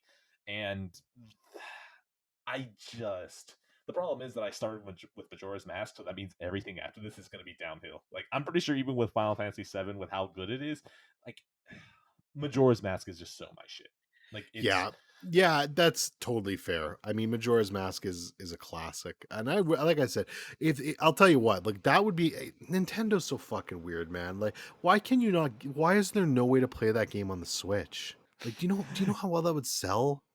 Like, they're just so weird with their properties and their IP, man. I just don't get it sometimes. But if they ever port that game to Switch or make that game playable on Switch, I'll play it day fucking one. I love Majora's Mask. make a Super Game Boy for the Switch where all it is it allows you to connect to the game card slot for the Switch, and then you put a 3DS slot on top, and then you spend $100 on an emulator license to play games. Nintendo, I'll do it. I'll fucking do it. I still have a 3DS, and I'll do it, and I'll still keep playing games on 3DS. Can you even buy a 3DS anymore? They've discontinued all of them, haven't Nope. they? Oh, dude, they're impossible to find. It's Yeah. hilarious because I got mine a year ago. No, not a year ago, 2 years ago, right? And I got the new 3DS, not the new 3DS XL, the new 3DS, the smaller one, because Right. apparently whenever they put out the XL, it had the same resolution as the previous screen, but they made it a bigger screen, so it kind of looks a little bit more pixelated. Right. But the new 3DS has like the same size screen, but I don't know whatever the fuck they did. Basically, it looks better on the new 3DS than it does look like on the XL. And apparently, only in the US they released it as a Black Friday bundle 1 year. That's it. So it was kind of hard to find. I spent 70 or $80, which, to be fair, that's pretty good considering that it's Nintendo. But I'm a cheap bastard who once bought a PS Vita for $20, and it came with 3 games and a charger. So yeah. Is there But is there by a the new? way, I've Oh, also gotten a free Vita at some point. That's the oh, kind of shit that I find. A yeah. There you free go. Vita from a stranger. Those are the deals, right? Was Oh there yeah, a deals, deals, new? deals. Was there a new 2DS XL? Yes, there was, Okay. and that one I had no interest in because it's a 3DS. I wouldn't mind getting a 3DS. So, like, Yeah, fair that's the enough. thing. I It's called a 3DS. Let me have all the features. I actually funny when I was at my most disenfranchised with Nintendo, I actually when you go to the movie theater and they have those games in it where you try to fit the keys into the Oh slots. yes, Yeah, so I yes. won a fucking new 2DS XL out of one of those. So that's actually the last time I had a Nintendo portable console is because I literally won at that fucking rigged unwinnable game. And of course it was a Nintendo console. Like you gotta be fucking kidding me. Where But is that thing? Because that thing's probably valuable now. oh, I sold it ages ago. I wish I still had it. I really do. Dude. I actually sold it pretty much right after I got it because I remember I got it and I was like, do I want to keep this or do I want to sell it? And I funny enough, I bought I think it was Ocarina of Time and Majora's Mask. Those were the only games I bought, and I was like, maybe I'll try these. I never played either of them, and I sold them all together. So Man, I'm telling you right now, like the only 3 games that I have on my 3DS are Ocarina of Time, Majora's Mask, and Link Between Worlds. Like that's how deep I am into Zelda. Like I'm willing to buy into an entire platform for these games. Like so far, they haven't led me astray, except Skyward Sword. But then again, I played that on Wii, and I already got Twilight Princess, and I liked it, so I didn't feel like that was a miss for me. fair enough. All right, I think that's it. I fucking love Majora's Mask. Depression out of 10. Like the good type of depression, though. Yeah, it's funny actually. With all my scoring of games, I don't actually catalog games before the year 2000. Actually, was Majora's Mask before the year 2000? No, Hold on. that was 2000. Oh, why? What is my score for that? Then hold on. Hell Oh, yeah, Excel. Bring out the let me bring out Excel. the Excel Microsoft's sheet here best. because Yes, I will definitely have it on here. the best exclusive that Microsoft's ever released. So Excel. Majora's Mask I have scored as an 8 out of 10, and I will stand by that. I think it's a fantastic game. I think it's one of the best games. Funny enough, though, it's still not my favorite game from the year 2000. My second favorite game, but very good game. Underrated. Underrated. 14 out of 10. Come on, Very baby. underrated. Very underrated. All right. I think that's the episode. It Hey, was below we're 3, under three fucking hours. barely. We're under three Jesus. hours. Look at us improving. Instead of smoking 3 packs a day, we're doing 2 packs and 14 cigarettes. Exactly. When we do the next episode, it'll be 2 hours and 52 minutes. We're making progress. How many cigarettes are in a carton? Because I feel like if I said Isn't it like 14, it might be more. I thought it was See, I thought it was like 11 or 12, but if it's 14, it's because it's definitely not 13. That's an unlucky number. So it's got to be 14 then in that case. I mean, to be fair, with how much that they were trying to make cigarettes look bad, I wouldn't be shocked if they made it 13 to just try and push more people to stop smoking more. That's actually a really good question. Oh, apparently an average is 20. What? That can't be What? right. Google said there's Wait. 20 on average in a pack. Damn, you Canadians are smoking this shit badly. Yeah, I that's searched a up Canadian cigarettes thing. This is a Yeah, Canadian because website. Yeah. yeah, dude, I checked right now. Cigarettes in a carton. A carton of cigarettes usually contains 10 packs totaling 200 cigarettes. Wait, no. Oh, hold on. 10 packs. Oh, wait. You're talking about a carton. Okay, I meant the individual pack. How many cigarettes are in a pack? Oh yeah, no, there are 20 in a pack then. Never Okay, mind. okay. Now we're on the same page. Okay, never mind. I've never North smoked. America is Dude, I've never North smoked a day in America my is fucking hitting life. this So. shit hard. Yeah, I don't. I've never smoked a day in my life. Actual cigarettes, so I don't know anything about them. So Same actually. All right. Well, yeah. Then never mind. We went from 3 packs to 2 cartons and 8 cigarettes instead. huff puff. All right. I think that's a good place to end. And anything that you want to leave off with? No, just please pray for my soul. After hearing all that Fast and the Furious talk earlier, that's all I asked for. He did have an episode of Vin Diesel and Breath of the Wild. So yeah. Oh yeah. This is pain. It's only uphill from here, folks. No wonder it's the last episode. All right. End card. Hey, look at you. You got to the end of the episode. From episode 0 to the day that I finally get lazy and cancel the show, a big thank you to Joey Rawlings for providing the perfect name for the show. Be sure to always give him thanks, either out loud as you're listening to this, or you can just send him a thank you tweet at boogeyman117_. That's boogeyman117, IE instead of Y, double O. Be sure that it's an underscore, not a dash, 117.